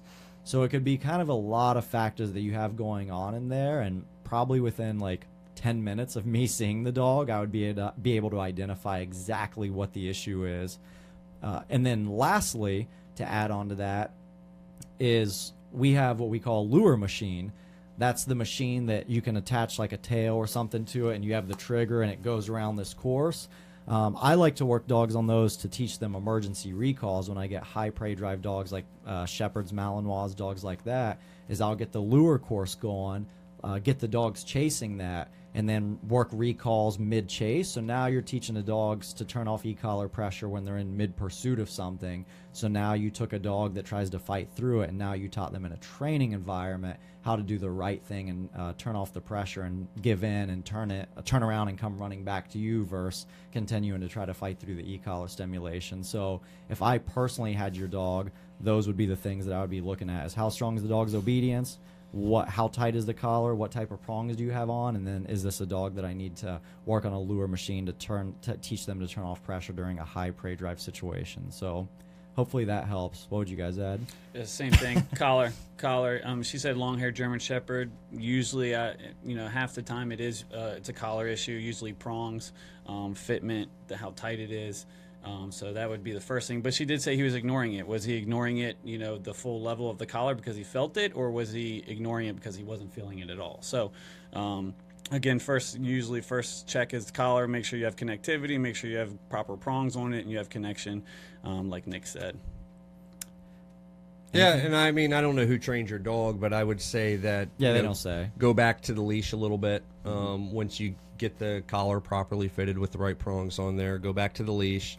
Start reinforcing that recall, and make sure you're conditioning the e-collar correctly if you're doing it on your own. So that would be my advice to go off of that. Hopefully that helps answer some of your questions. Michael Sullivan asked, Joe, if you want to take this one, what is the difference between a canine good citizen and a service dog? Everything. So a canine good citizen is really just a title that you can put at the end of your dog on vet records. I mean, a lot of people like to get it. So maybe when they run an apartment, they can say, oh, their dog. Because it's pretty much everyone who has a dog, mostly everyone knows what the canine good citizen. It's from AKC. And that kind of demonstrates as an example that your dog has had some level of obedience training. It's not crazy difficult to pass that test, so your dog doesn't have to be phenomenal. It's very, very basic. And a service dog is not. Service dog is very advanced trained. It's for somebody with a disability that the dog can assist with that they cannot do on their own. And it could be a CNI dog, it could be a stability dog, diabetic alert dog, so any of those. The list, literally goes on. CGC is equivalent to your PetSmart Intermediate Advanced level. It comes, sits, downs, and heels on a leash with minimal distractions, essentially. That's what your CGC is. So hopefully that answers. Nothing to add. That was pretty much it. Yep. Let's see. Hopefully that answered your question, Michael. Debbie asked, Shawn, we'll let you answer this one. Do you know if Wi-Fi interferes with the e-collar, aka causing it to beep when a button is not being pushed, etc.? I have never had Wi-Fi interact with any of the It collars. interferes with us. We have a lot of shit plugged in here, a lot of lights, a lot of stuff in this building. If it was going to happen, it would definitely happen in here, and I've never had an issue with it. Joe? Yeah, I don't know. We're like I told Nick this last week. We're the test generation. We'll find out one day. I think. I assume. Yeah, I've never had any electronic or anything interfere with the e-collar, the remote, the signal, anything like that. I've heard of it affecting the garage door, not necessarily our brand, but I've heard that somebody's pressed their button and the garage door open. I think their kids were probably fucking with them, but I've never even heard of that. Yeah, I have heard that, but yeah, as far as it like affecting directly just the e-collar, absolutely not. I wouldn't think, but affecting the dog, who knows? Like that's a whole nother show right there. I can go for hours about that. So that's definitely another show. Anyhow, someone asked, how do you get your dog not to go crazy around? Pretty much, the dog is good with some dogs, and others they aren't good. Joe? Yeah, so I'm a big fan of. I don't like my dogs to love other dogs. I know that sounds crazy, but I have 5 personal dogs, and I don't want them to love other dogs. Like, I want them to not give a shit about other dogs. To me, that's the best. They're tolerable. Yeah, I mean, they're not aggressive. They just don't care. They don't even look at the other dog's direction. So that's what I would say to start off with, is make it manageable. And then if you really, really want them dogs to play together, then you're just going to have to, do the baby steps that we've listed earlier, or just go see a trainer and, a local reputable trainer and have them help you. Me personally, I think there's more benefit to my dogs not caring about other dogs versus them loving other dogs. Because if I could keep going with this real fast, say you're walking, in a downtown type atmosphere, and lots of people are around and somebody's walking their dog up towards you, your dog loves other dogs and he sees this other dog. The best case scenario is your dog, assuming that it's not very well trained, the best case scenario is your dog's going to want to go up and smell this dog's butt. Now, guess what? You have to stop. Now you have to, entertain this stranger and talk about your dogs together for at a minimum of 60 seconds. And then you have to re-engage your dog to get back into the heel. He's constantly going to be looking behind you. So that's the best case scenario. And to me, that's a terrible scenario. Yeah. So I just prefer to just make it manageable and not socialize them to the point to where they're not aggressive, and tolerable. Then exactly, and don't force feed them friends. Essentially, don't it's make it kind of like how I am with people. I mean, if you think about it, like I'll do my thing, but I'm not going out of my way to go hang out with everyone. Yeah. You know what I mean? Yeah, we know. It's like that's why we always end up at your house. That is true. See, it's true, but it's true. You know what I mean? Like I'm the same way as what you're describing. Is like, I'll say hi if you say hi to me, but I'm not gonna go out of my way to like, hey, let's hang out, and you know what I mean. I just feel like the times have changed, like the generations have changed. You know, like I can remember as a kid, you know, you would walk in a store and everybody said hello to each other, and that was just the normal Still thing. like that in Ohio where I'm from. sure it is in certain places, you know, smaller towns and stuff, but you know, nowadays it's especially in Northern Virginia. Well, man, I know you know why the times have changed, right?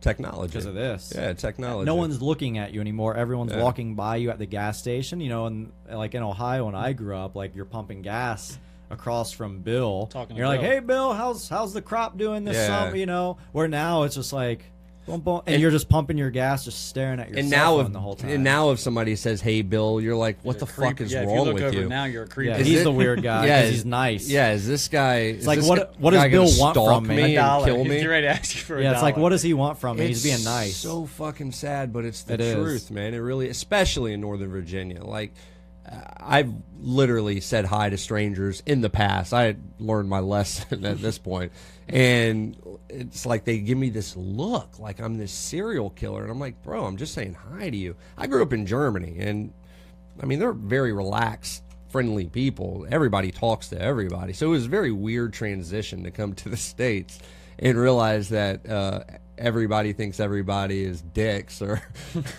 or they just don't want to communicate. Yeah. I don't know, but anyhow. Michael Sullivan asks, can an OL canine e-collar, we can only speak, well, I can speak for a lot of them, but can an off-leash canine e-collar get wet? What about submerged? Yes, it can get wet, and yes, it can be submerged as well as your remote. They're both 100% waterproof up to like 30 feet underwater, and if your dog is or remote's deeper than that, then You got probably more of a have more problem. problems than the warranty on your $200 remote. Hopefully that answers that.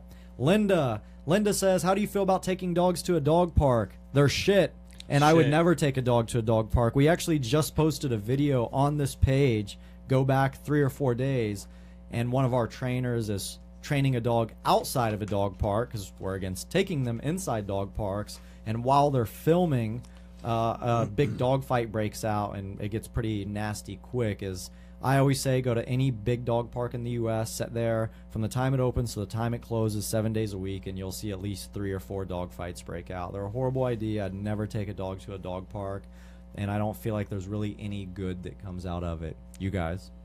I mean, I enjoy taking dogs to dog parks, just not inside of the dog Yeah, park. not inside. It's great for training because there'll always be people there with their dogs, and dogs will always be barking at your dog. So it's great for training. Distractions, yeah. But as far as taking inside, I share the same opinion.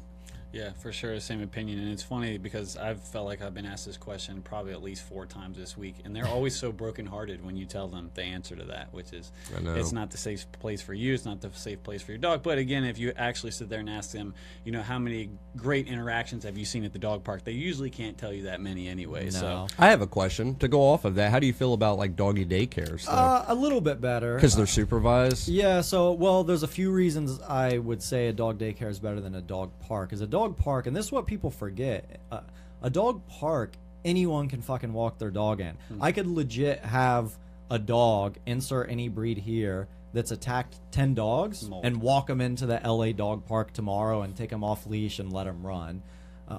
And, you know, people laugh, but that happens. I mean, people had a dog fight at a dog park. They bring that dog back because they thought it was like an isolated event. So it's like, all right, your dog's already attacked one dog. You're back here the next week. Now we got into another dog fight. So that's the first difference between a dog park and a dog daycare, is there's a screening process. A lot of people forget about that. Is when you go to a dog daycare, they're gonna they're gonna bring out some neutral, chill, calm dogs, even some high energy, crazy dogs to see how your dog responds. Are they cool with it? Do they get defensive? Do they growl? Do they show their teeth? Do they snap? And if your dog does some of those things, they're gonna say, sorry, but your dog isn't allowed in our dog daycare because he failed our social test. Where a dog park, there's nothing like that happening. So all those dogs that failed those social tests at dog where they're at. daycares, they're going to dog parks because they couldn't pass a dog daycare. So that's the first thing. The second thing that you get into when it comes to dog daycares is there's somewhat trained staff in there who's constantly monitoring the dogs. And as soon as they see any displays of like dominance or aggression, they're separating that dog, putting it in a timeout, letting it back. And if they continue to see it, they're going to say, hey, sorry, your dog isn't welcome back here anymore because of these things. Again, dog park, that dog that's attacked 7 other dogs in the last month can just show up every day, 7 days a week because there's no one checking. And there's no trained people in dog parks. There's a bunch of pet owners that usually don't know anything. And they're like, oh, they're playing, like, oh, my dog likes to play rough. When if a trained person was watching that same interaction take place, like, you would say, like, oh, that dog's clearly being dominant, or that, you know, and you would see something else, and you would get that stopped and nipped in the bud, where an untrained person just sees, like, oh, they're just playing a little rough. So there are a lot of benefits to a dog daycare over a dog park, mainly the screening process and mainly people who's constantly in the grounds looking for things like that, and they've seen a lot of them since they've worked there, so they're separating and mitigating it before it escalates. So take obedience totally out of it too, and just think about, you know, maybe a lot of these dogs at these dog parks aren't vaccinated properly. They could have other underlying diseases and worms, and it's a lot easier for them, you know, not having to go through the screening process like we do here when we take in board and trains as well, making sure everybody's real healthy and ready to go, because you can pick up a lot of stuff from dog parks, not just bad habits. And I would say, to add on to it, do your research just like you would with trainers. You know, if go read the Google reviews, go read the Facebook reviews. If you're noticing that a lot of reviews are dog fights, then probably stay away from it, I would say. And also be careful about the newer ones, because the newer ones are just more likely to take in any dog during the screening process because they want to get their business off the ground. Mm-hmm. So that would be my tip, is to go to one that's been around a while, and one that you can also log in. A lot of them, Dogtopia is one of them, where you can actually log in on your phone and watch your dog play while it's there all day, and check in on them. So that way you can make sure that whoever's supposed to be watching the dogs are actually watching the dogs, and it's not some 15-year-old summer job kid who's playing Star Wars on his phone or something in the corner. So playing Candy Crush. Yeah, so do your research just like you would with a trainer or a vet. Anything dog related where you buy your food, do your research. And I'd say one of the last things is a health part of it. Dog park, there's piss everywhere, there's shit everywhere. Some owners are cleaning it up, some owners aren't. Shit, that was my question that I asked. Where a dog daycare, like they're constantly, if you're watching a legit dog daycare that's running a good operation, which is a lot of them, they're constantly cleaning up. Like dog pees, within a minute the mop bucket's out, the auto band's out, and they're cleaning it and bleaching and desensitizing it. So those are some of the benefits. So I'm not as opposed to a dog daycare as I am 100% completely opposed to a dog park. So hopefully that answers your question. It does, thank you. That's why I was looking. I was looking for the name, and I was like, "Shit, that was my question." That's a good question. So Tanya asked, we'll let one of you guys answer this.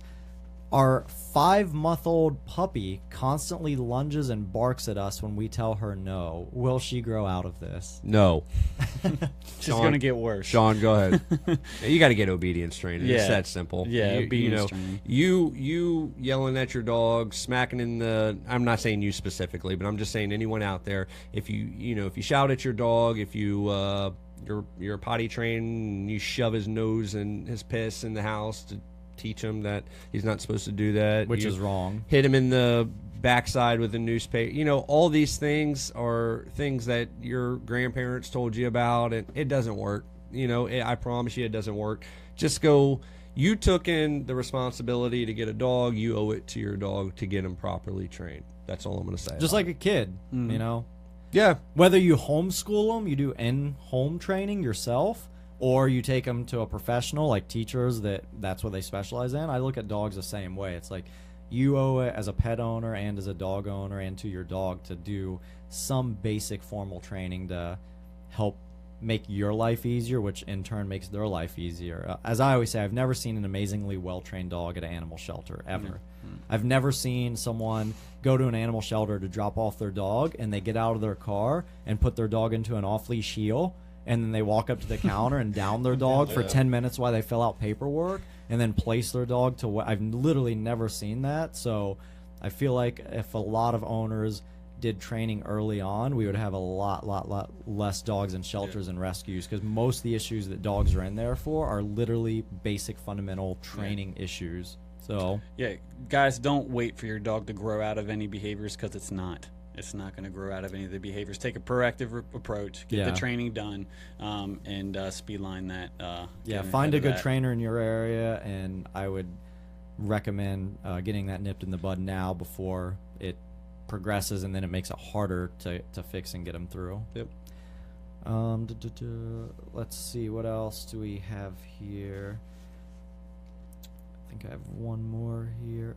Christian says, just got our Great Dane back from your board and train in Spokane, Washington. My dog goes everywhere with me now. She's 6 months old, and she's the talk of the town. Nice. Props to Off Leash. Awesome. Hell yeah. I don't need dog parks because I can take my dog everywhere off leash. What? Hey. Thank you, Christian, for the shout out. We Awesome. appreciate that. Matt Fermosca. Yep. there will highly appreciate that as well.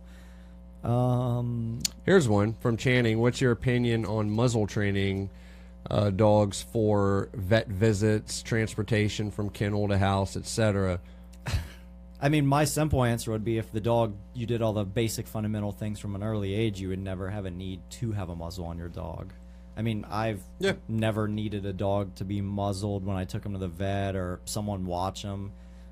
So I feel like if you did proper socialization and confidence building and some obedience training and pack leadership and just all the basic fundamental things, that you would really never need a muzzle for your dog. Because, you know, keep in mind, and I can get on a rant on this as well, one of the puppy things I always talk about that you should do with puppies is touch desensitization when they're puppies. Play with their forepaws, play with their muzzle, play with their ears, play with their tail, go to their underside, manipulate their body parts, get them used to getting toenails trimmed. If you're doing all those things at 8 weeks old and it's ongoing, that's what people forget with socialization, with training, with those things. It's ongoing. It's not, I did it from 8 weeks, 12 weeks, my dog's set for the rest of their lives. So my honest thoughts is, if you did all those things and continue to do all those things, you would never be in a situation where your dog needed to be muzzled. Yeah, I think about it from the dog's perspective there. I mean, if you're having to put a muzzle on your dog every time you do a couple of these certain things, then obviously you're going to turn the dog away from that, and it could, result in worse behavior. And maybe now you can't get the muzzle on because he knows he's going to the vet, and now it turns into, a pre-cue. A pre-cue. Yep. Yeah, it's like, oh, here comes the muzzle. I don't want that on, so now I'm going to snap at her when she tries to put it on. Yep. And so, yeah, I would say the easiest solution is prevention. Just do all the right things from the beginning, so that way you never really need to have a muzzle on your dog. Like I said, I have a 10-year-old Belgian Malinois who does protection training, detection, tracking, high drive Mal that loves going to the vet. He's like, cool, I get played with, they love me, all the vets love him. It's because I did all the right things with him as a puppy, and now it's just an average day in the park for him. Yep. So hopefully that answers your question on that. Do you see anything else in here? Yeah, there's a few more. Let's see. Susan says, I have a St. Bernard who doesn't like dogs she doesn't know. I walk her on Easy Walk harness. The gentle leader, is that what that is? Sounds like. Is that the same? I don't know. No. Well, I don't know. Is the Easy Walk harness the same thing as the gentle? I don't think it is. I think it's they're the talking front about chest point. Yeah. Oh, well, harnesses are horrible to use for healing. She, so that's what she, so that was her question is, I guess she wants to know how she can fix the dog from barking at strange dogs. She's wanted to note she's a very well-behaved dog, and she knows leave it. So go ahead, Nick. So you're saying she isn't good around dogs, right? Around stranger dogs, yes. Well, first, and again, this is me, we kind of touched on this a little earlier. I personally will never let my dog interact with a dog unless, A, I really know the person with the dog really well, or I know the dog really well. So I personally, my entire dog's life, am never the guy that's like, oh, you're a dog? Here comes a random dog walking down the street? Let's meet. Like, that's a horrible idea, and it pisses me off when people do it.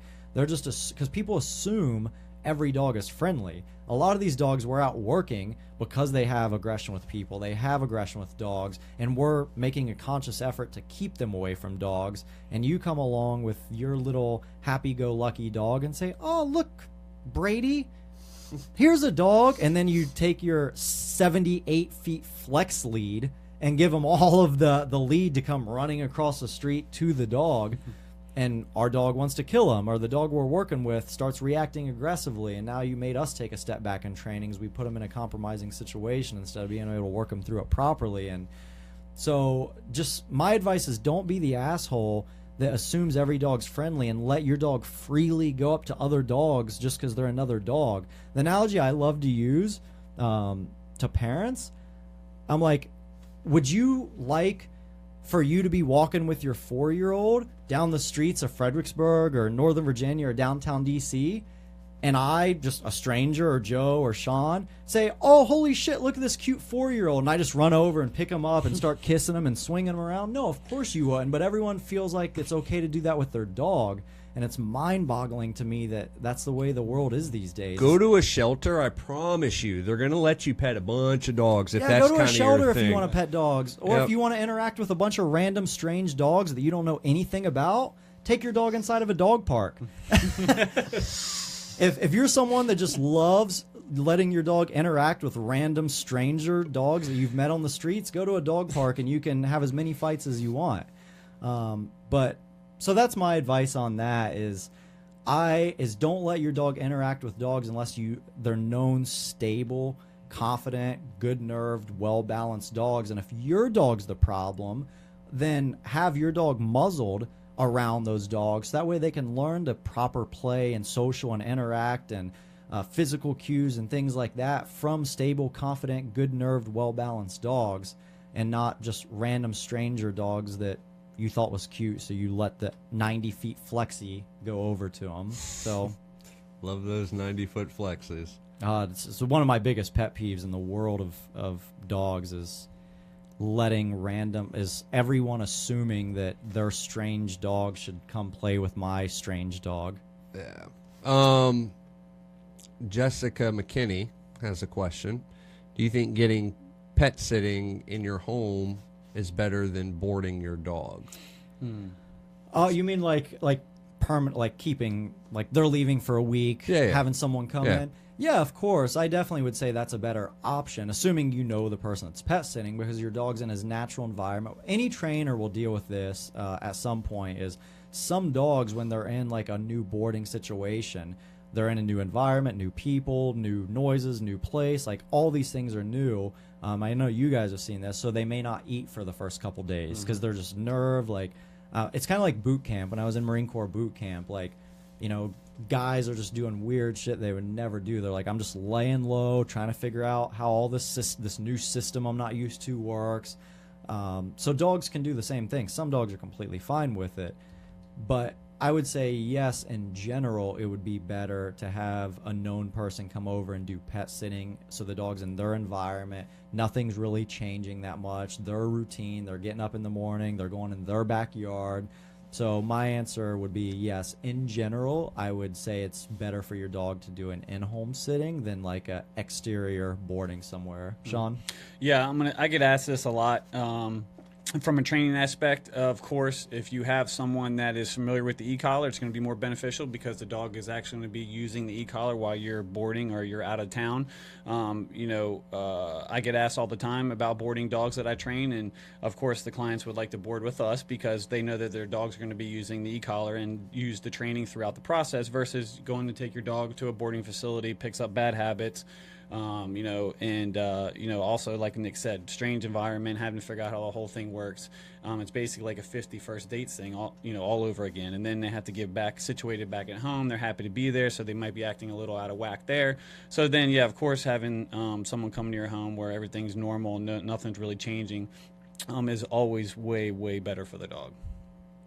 I have nothing to add. Nothing to add. I have absolutely nothing to add. You guys did wonderful on that one. Thank you. Joe, I'll let you answer this one since you got no input on that. Thanks, Nick. Debbie says, if your dog is off-leash trained, is there something that can be done so you will not get ticketed for your dog being off-leash in a county? Yeah. This is a good question because we get really this a lot. Yeah. What if your dog's off-leash trained, but your county has a law that says dogs must be on a leash? Joe? So there's multiple answers to this, unfortunately. It's not a simple answer. So a lot of course, counties and cities all have leash laws. But a lot of the leash laws, they actually benefit us with our trained dogs being off leash. And let me kind of get into that. What I've noticed specifically in Virginia, a lot of the counties and cities in Virginia do have leash laws that say your dog cannot be at large on a leash or off of a leash, or has to be in a training program if it is, or some kind of wording like that, if it is off leash. So number one I'll say is, if your dog was trained by us and it's off leash, it's not at large, so that negates the first one.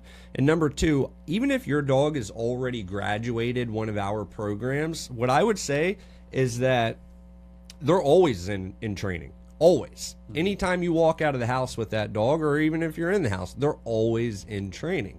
So it's a very loose subclause of the actual law. So you'd have to look at your specific law in your county. Because to be honest with you, I've been ticketed before in a city. I won't name which one. And for having an off-leash dog that was completely perfect on my left side. And then when I went back and actually researched the law, I realized that I wasn't in the wrong and that the officer just didn't understand the subclauses to that law.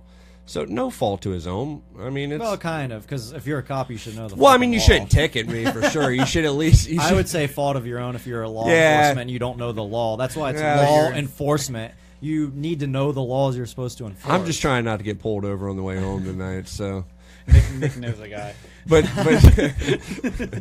seriously, so, and a lot of them, you know, or some of them don't really know the exact details of the leash laws. So research your county, and then what I do now, wherever I go, is before, especially if it's one I don't live in, if it's a city I don't live in or a county I don't live in, I will research the law before I do it, before I go there. And if there's something in there that says I'm good, I'll screenshot it. That way, if I do get stopped, I can show them and not be a dick about it and be like, no, you don't know what you're doing. Just kind of tell them, you know, I'd like to disagree with you, you know. And here is why. And here is why. And then if he tickets you, then of course you got to fight it in court, which, yeah, you'll be fine.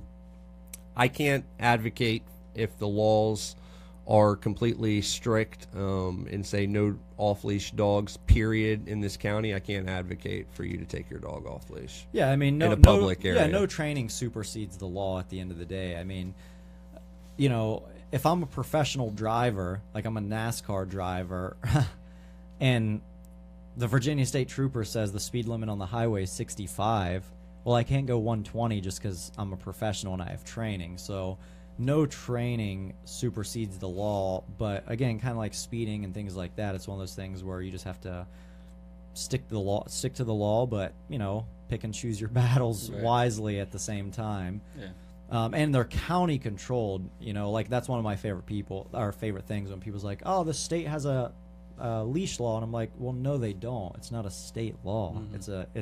It's county regulated. So my advice is actually read your county law, see what it says, and based off that and based off what you're doing, stick to the county law. Yep. Yeah, there's a couple little things you could do. And she said here that the dog was ticketed. I'm going to have to assume the dog was probably not being obedient and probably was running around. But, you know, we can do things. We do get picked on sometimes as trainers in certain circumstances because the dog's being off leash. Of course, you could always let your dog drag the leash if you want to give some freedom. And then they also make little training leads. They're, you know, 6 inches to 12 inches long. It could hang from your dog's collar. If you know the leash is on there, you just have to reach down and grab it if you see a certain circumstance where you should have the dog on leash. So again, pay attention to the laws, and if your dog is obedient, you probably will not get picked on. Yeah. Yeah, that's the big thing. Like, I've off-leash heeled dogs literally in the craziest place in the world: Singapore, downtown Hong Kong, Times Square, New York, Las Vegas Boulevard, Hollywood Boulevard, DC, LA. I mean, literally the craziest places in the world. And I've never, ever had a law enforcement. I mean, when we was in Times Square, I was doing Ryan Reynolds' 2 dogs, Billy and Jeffrey. And we have the video on their after video, double dog off leash heeling them. And we passed like three Three NYPD officers, Yep. and they just like point and it's like, oh, check out those dogs. Like they were impressed. So, you know, like my general rule is if your dogs are doing fine and they're under control, most people aren't going to say anything to you, because when you're NYPD and you're downtown New York or you're downtown Chicago or downtown LA, which has like some of the highest crime in the country, they have bigger things to worry about than a dog that's perfectly glued to your left leg and they're just missing a leash. So that's my personal experience. So hopefully that helps. We have another question. Melissa Varn says, I have a high anxiety dog. He has been trained and does well with place, heel, etc., all the commands. However, he was still anxious and fearful of people. Trainer said the training may not fix his anxiety. What are your thoughts? I would completely agree with whoever your trainer was. I don't know if you used us or some other trainer out there, but I would say they give you some pretty solid advice.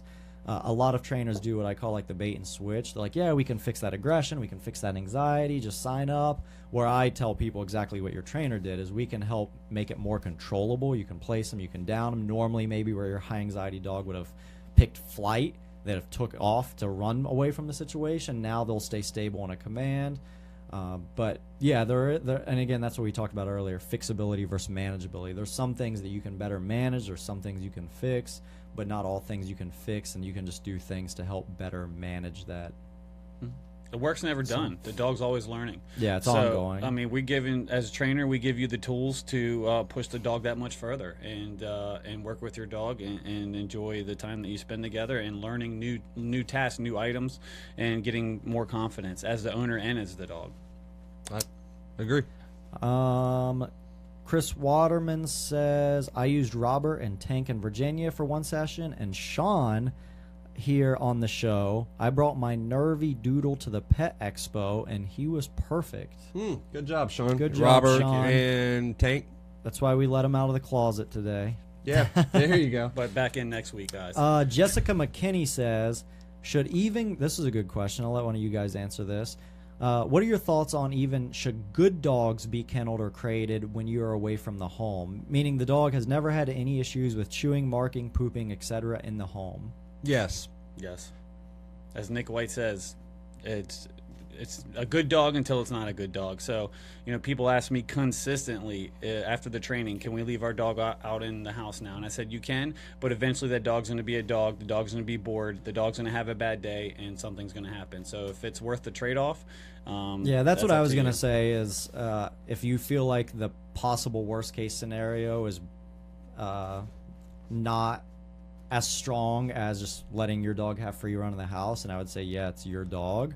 But and the truth is, guys, like this, I don't know if I want to dip into this right now. I don't know how. But we long all do have wound up German Shepherds and Mouse. Yeah, we have working. Well, I have a very relaxed dog as well, and I still don't do it with that one. So my whole philosophy on this with crates is your dog doesn't recognize space like we do. And what I mean by that is we know right now we're in a room that's approximately 12 feet wide and 20 feet across, right?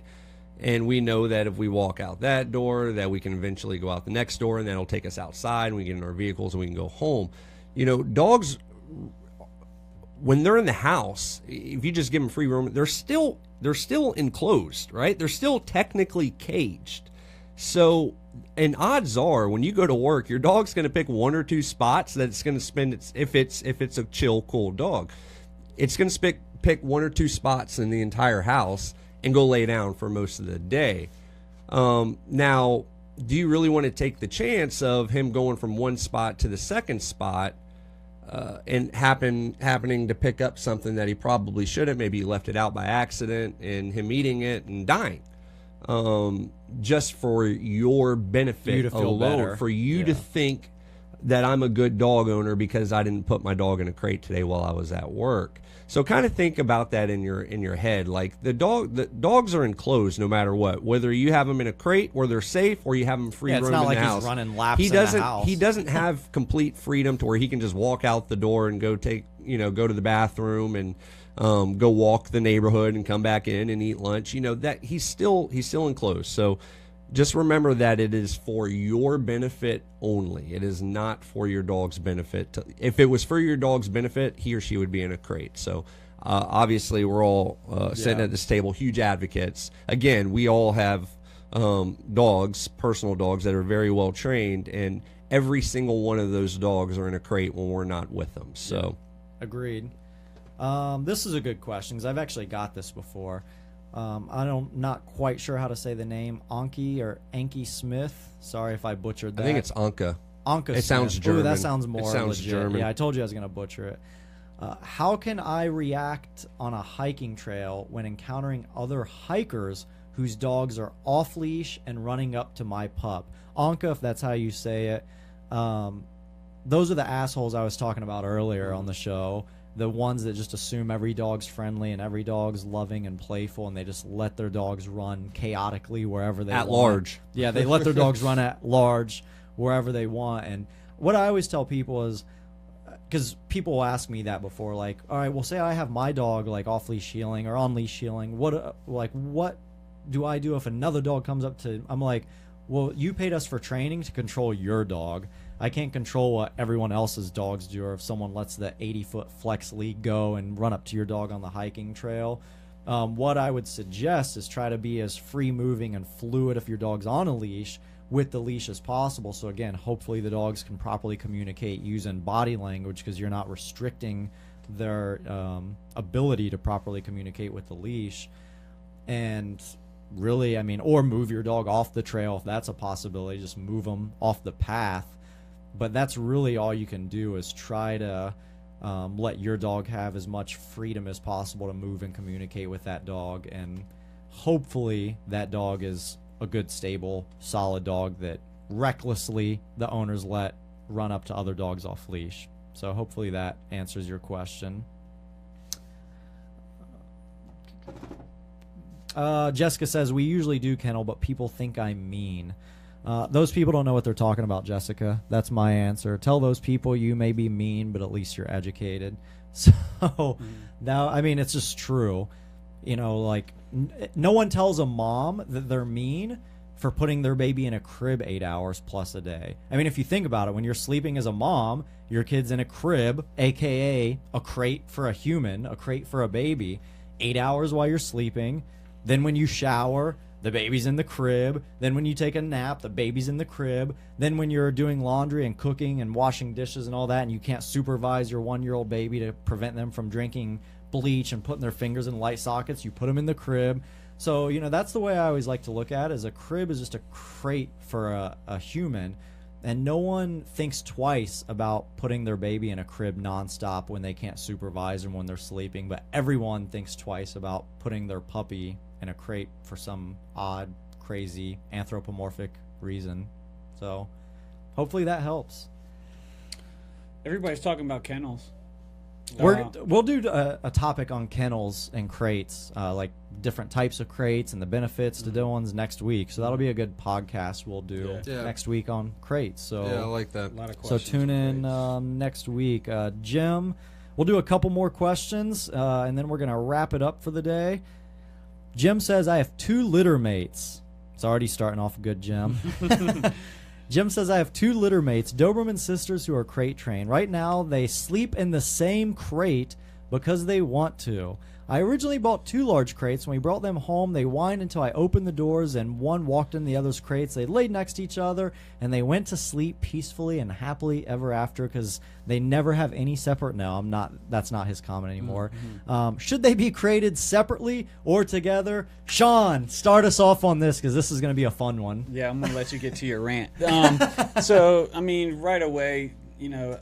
Again, it goes back to, you know, yes, they're perfectly fine in the kennel together today, but maybe 2 weeks, 2 years from now, they're not in a good mood that day, and they decide to get in a fight in the kennel together. Bad situation.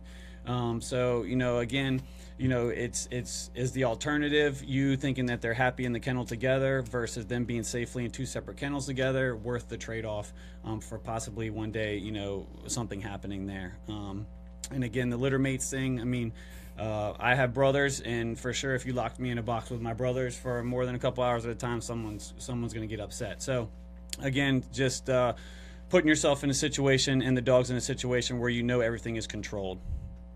Joe?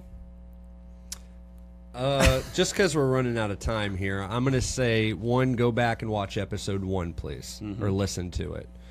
You can download it on iTunes. We talk a lot about this subject. And 2, yes, please separate them as soon as, like yesterday. Now, do it. Tonight. Separate. Nick, go ahead. Man, this is a good one for me because this is one of my passionate topics. It's they're just gonna like get up and like Turn the lights out. Yeah, it's just gonna go dark in here. So, in general, getting litter mates is a horrible idea. And I'm not saying that to be a dick or to be mean. It's just fact. It's just like saying in general it's bad to go 100 down a highway. It's just something that's widely accepted. So litter mates in general is not a good idea, and a lot of the times a lot of issues come with getting litter mates, and a lot of people don't realize it. They think they're doing something to benefit the dogs, like, oh, I'm gonna get them a friend, right? What happens, the dogs become so codependent upon each other, they no longer excuse me, they no longer care that much about the human, and they kind of ignore the human and the owner, and they just entertain themselves. And what I would highly recommend you doing was Jim, right? Yeah, what I would highly recommend you doing, Jim, is when this podcast finishes in a few seconds, is take about the next hour of your time and go to Google and type in the words littermate syndrome. That word is littermate syndrome. Type that in and spend the next hour reading every article you can on it. And I'd be amazed if a lot of those articles already in the short time you've had these Doberman sisters didn't ring true, where you read these and you're like, check, check, check, I'm seeing this, I'm seeing this, I'm seeing this. So in general, I've never, ever in my entire life, I've never recommended anyone get litter mates. Actually, that's why they were all getting ready to shut the lights out and leave, because they know I'm big on it. I'm actually the opposite. I stress to everyone, never, ever, ever get litter mates.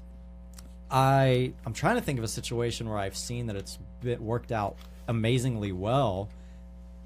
I actually have not litter mates, but I have a mom and a son. Yeah. And I started to question it, but it's a different interaction because I do have 2 sisters as well, and it is totally different. It's a big problem. Yeah. I'm trying to think back, and unfortunately, I can't think of any time I've seen litter mates come in at like 6 months, a year, 2 years old, and there weren't already some problems. Whether it's they're fighting amongst themselves, like defecating, urinating in the crates, or telling the owner to screw off because they're so interacting with each other that they don't care that much about the owner, and anxiety can develop. I mean, you've said it in your post that when I separate them, they start whining and barking because they have anxiety from being separated. So if you already have done the deed, you already got the litter mates, I recommend no one ever do it. But if you already got it and you're hell-bent on keeping both of them, my advice is start separating them as much as humanly possible. Separate crates, separate rooms of the house if need be. Take them out separately. What you need to try to start doing is getting them separated as much as humanly possible, and not letting them be together nonstop. Because what you're going to do, I don't know how old they are, but what you're going to do is you're just going to snowball the problem, and it's going to get worse and worse and worse and worse, and you're going to start to see a lot of problems develop. So like I said, so I save everyone from the next hour rant that I could keep talking about this. Google littermate syndrome. I'd recommend everyone do this so everyone's educated on it, and start reading as much as you can about it. And if you read on it, no one will want to ever get litter mates. And any good breeder, in my opinion, won't do it. Wouldn't let you take litter mates. So hopefully that helps. He says they're 9 months old. So yeah, read on littermate syndrome, and I would be amazed you got completely lucky if you read on the topic and you don't start already checking in some of the boxes. My recommendation is, they're still under a year, go ahead and try to find a good home for one of them. Yeah, like a family member or something like that, and I think their lives will be better and your lives will be better as well. Absolutely. And you know, and we don't say that lightly. No. I want to point that out. Like I don't take that decision lightly to say like, oh, it's probably best to get rid of a dog. Like I almost never tell people that. No. Even when it comes to aggression cases, you know, depending on what it is. But generally, from what I've seen in my experience, that generally is the best solution. But again, if you're hell-bent on keeping them, which is completely fine. Just know you may or may not, but probably may run into some issues in the future. I would start keeping them separated as much as humanly possible, starting now. Yep. All right, that's time for us, guys. We have 2 minutes before we're off air. We appreciate all your feedback, your comments. You guys have been awesome. If you love the show and you want to keep seeing it, do us a favor, like it, share it. That would be awesome. Download it. We're on iTunes. If this is the first time you've tuned in, you can go to iTunes, iHeartRadio, numerous other places. Everywhere. And listen to the previous 10 that we've done on a wide 11. variety of topics. We've had a lot of good information out there. So like it and share it. And if you haven't, go download the other ones. And we're going to keep doing it and keep getting this information, education out to you guys. And hopefully you enjoy everything. And we love you guys. See you guys next week. Later. The Dog Show with Nick and Joe. And Shawn.